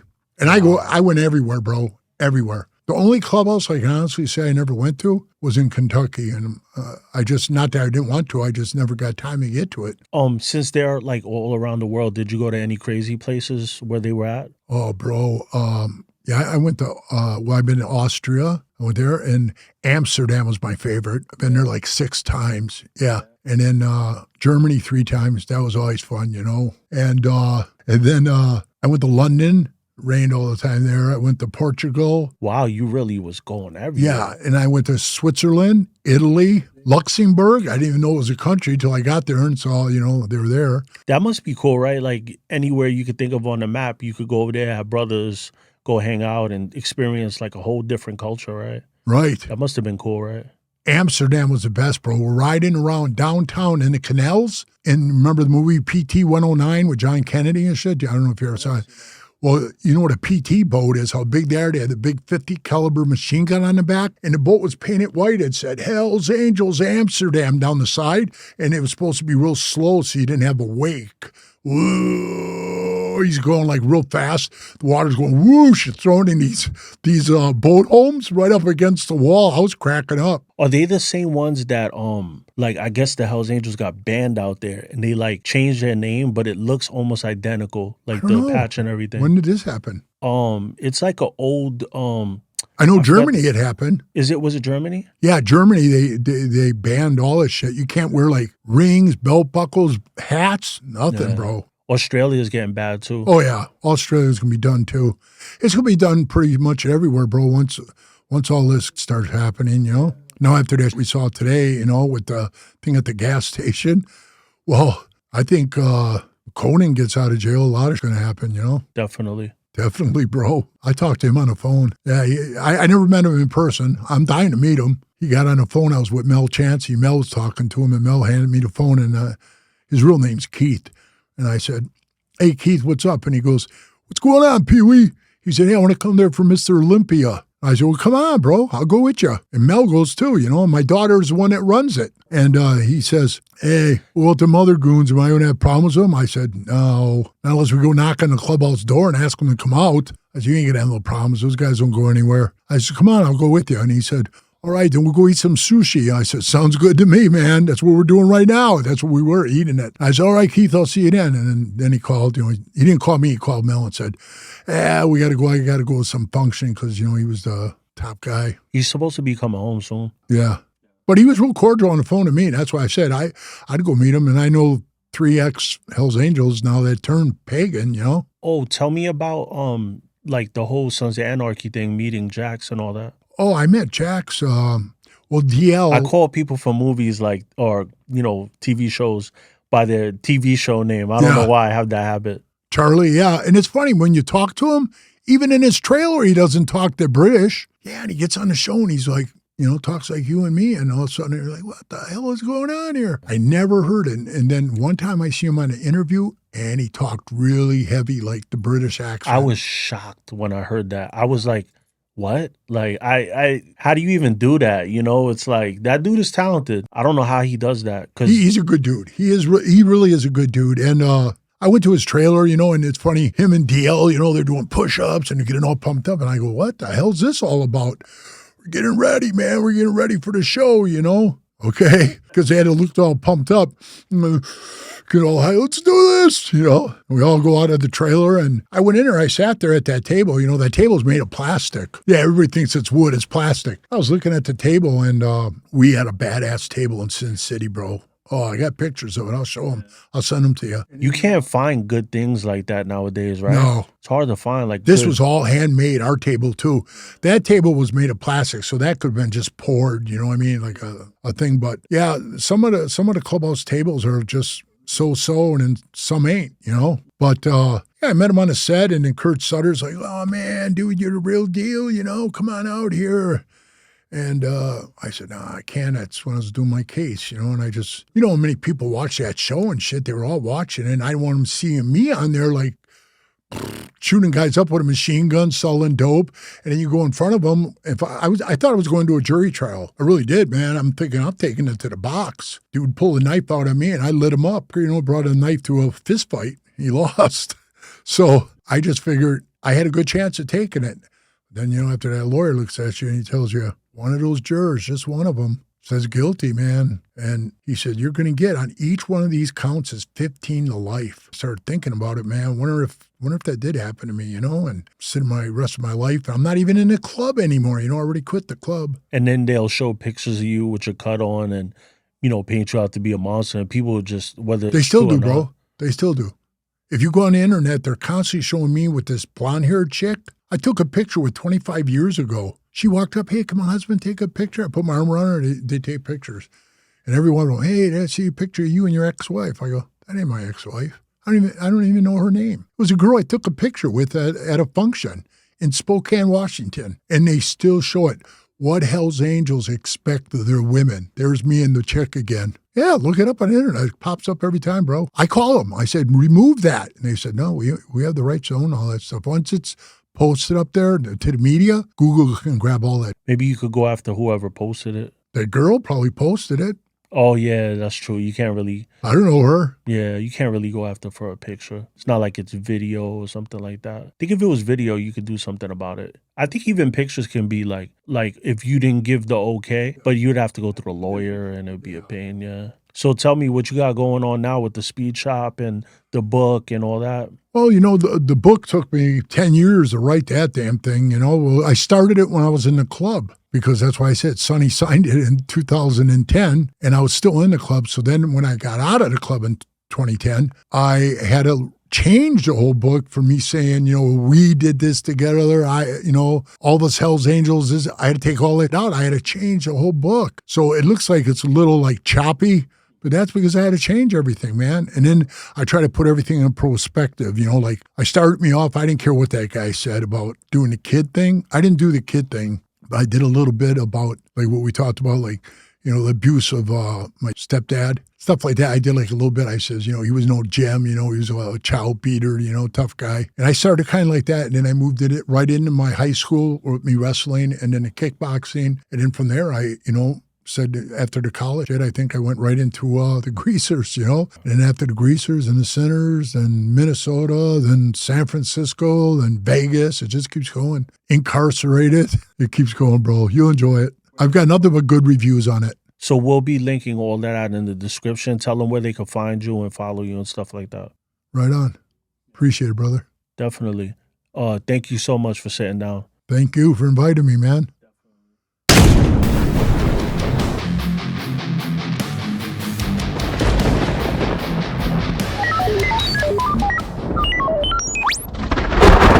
Oh.